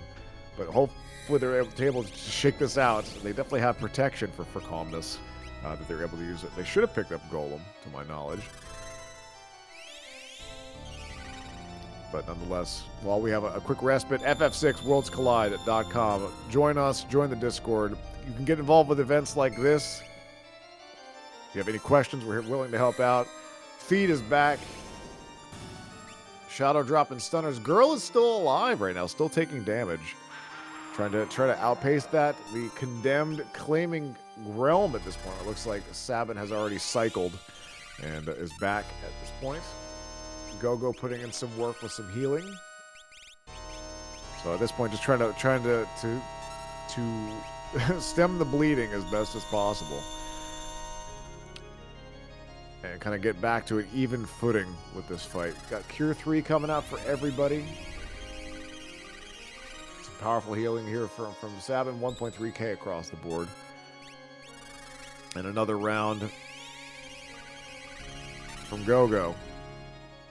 Now we'll note that we do not have Sword Tech 7 in our arsenal here for glue, so we're kind of stuck with that. Earth Wall coming out, getting that calmness protection ready to go. And also the random stray, physical attacks to come through. Murton healing everybody. So no problems there. Flame Shield getting duplicated. Here comes Calmness, and we have plenty of protection for that. Only a single Calmness. Sabin blocked that himself. He's like, hey, Golem, you take the day off. We got this. Moving on to Final Kefka. For Glue, it has been a struggle to get here. Many, many hurdles to overcome. Many difficulties and ordeals. But here we stand at the top of the climb. We have the damage output available. I'm sure they still have some things in their pocket to work with, but about 60-some thousand HP is all that remains at this point, and Kefka, as we saw with metas, can get pretty nasty. Just depends on how we handle it. So good luck to Glue. As we begin, we got a couple Flame Shields, we got a bunch of Thunder Rods stacked up, we got some Pearl Rods that we're going to mimic, it looks like. 3 Flame Shields to kind of dig with. Quad 9s out of the gate. Showing up Golem protection. Try to prevent maybe those Havoc Wings or other physical-based attacks. 7.4k. We've done 16k damage at this point. Earth Wall going up. Fallen 1 has not dropped yet.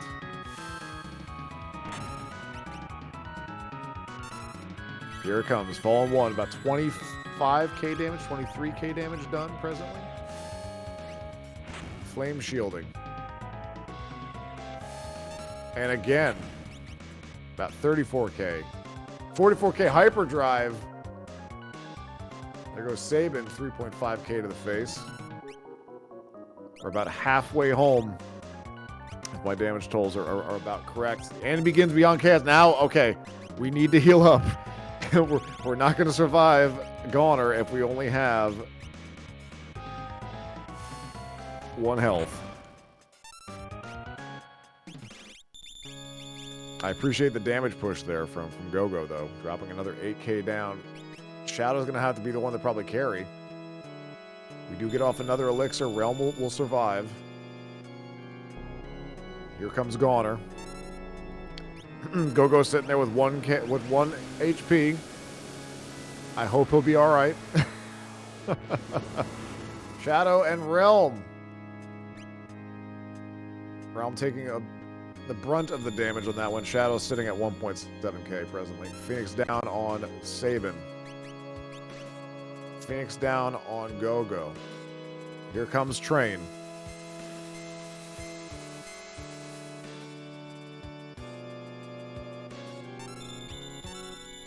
Got a mixture of status elements across the board here.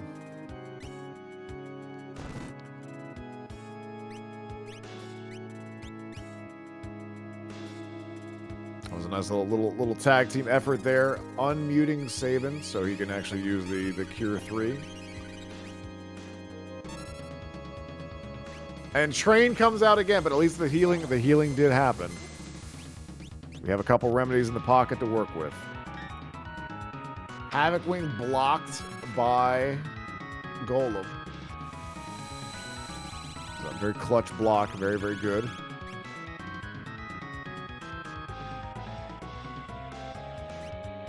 Okay, Beyond Chaos. We're clear to proceed with doing damage. Flame Shield Mimic.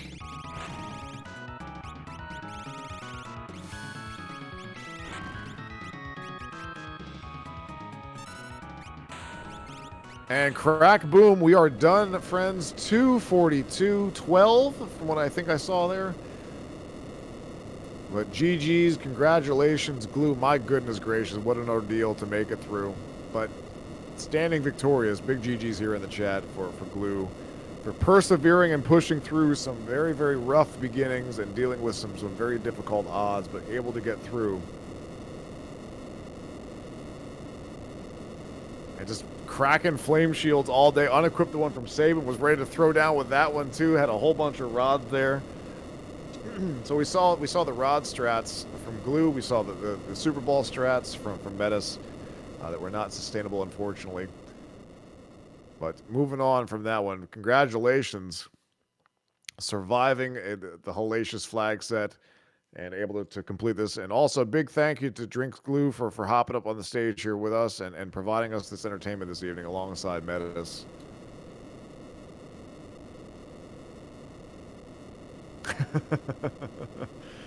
Number one, no, number two, actually. Not sure if they will be joining us for an interview after this one here, but welcome to do so if you would like. If not, we will call it a night here. It's been a long one, nearly a 3-hour run, friends. Big shout outs again to Nobody War here running the controls. It handled the restream, did some co-commentary alongside, handled the tracking. So big shout outs. Thank you so much, Nobody War, for hopping in and making this possible this evening.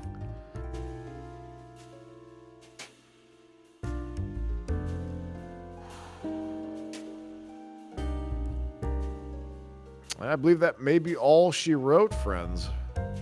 Again, that was medes24 versus DrinksGlue. Please give these wonderful people a follow. They took the time out of their evening to provide the entertainment for you fine folks. Nobody War is also our restreamer and tracker. Definitely check them out. Give them a follow. And I'm Retrofile TV. If you dig what you like, you follow me too. Why not? Hey. But this is not where our story ends, friends. The Blackjack Battle Royale rolls on to the final table coming up beginning the next week, actually. We'll see how the championship shapes out and who buys their way in. Will it be Infinite Fluff? Will it be Medes? Will it be somebody else? We'll see how the numbers shake out for that one here. But FF6, worldscollide.com. Follow the channel. Follow the YouTube, friends. See all the VODs there, even if you miss things out. But otherwise, friends, we will see you guys around next time. Keep it here. Watch the Discord. And we'll see what we have for you next week for the final table. Much love, everyone. Be well and be safe. We'll see you guys again soon.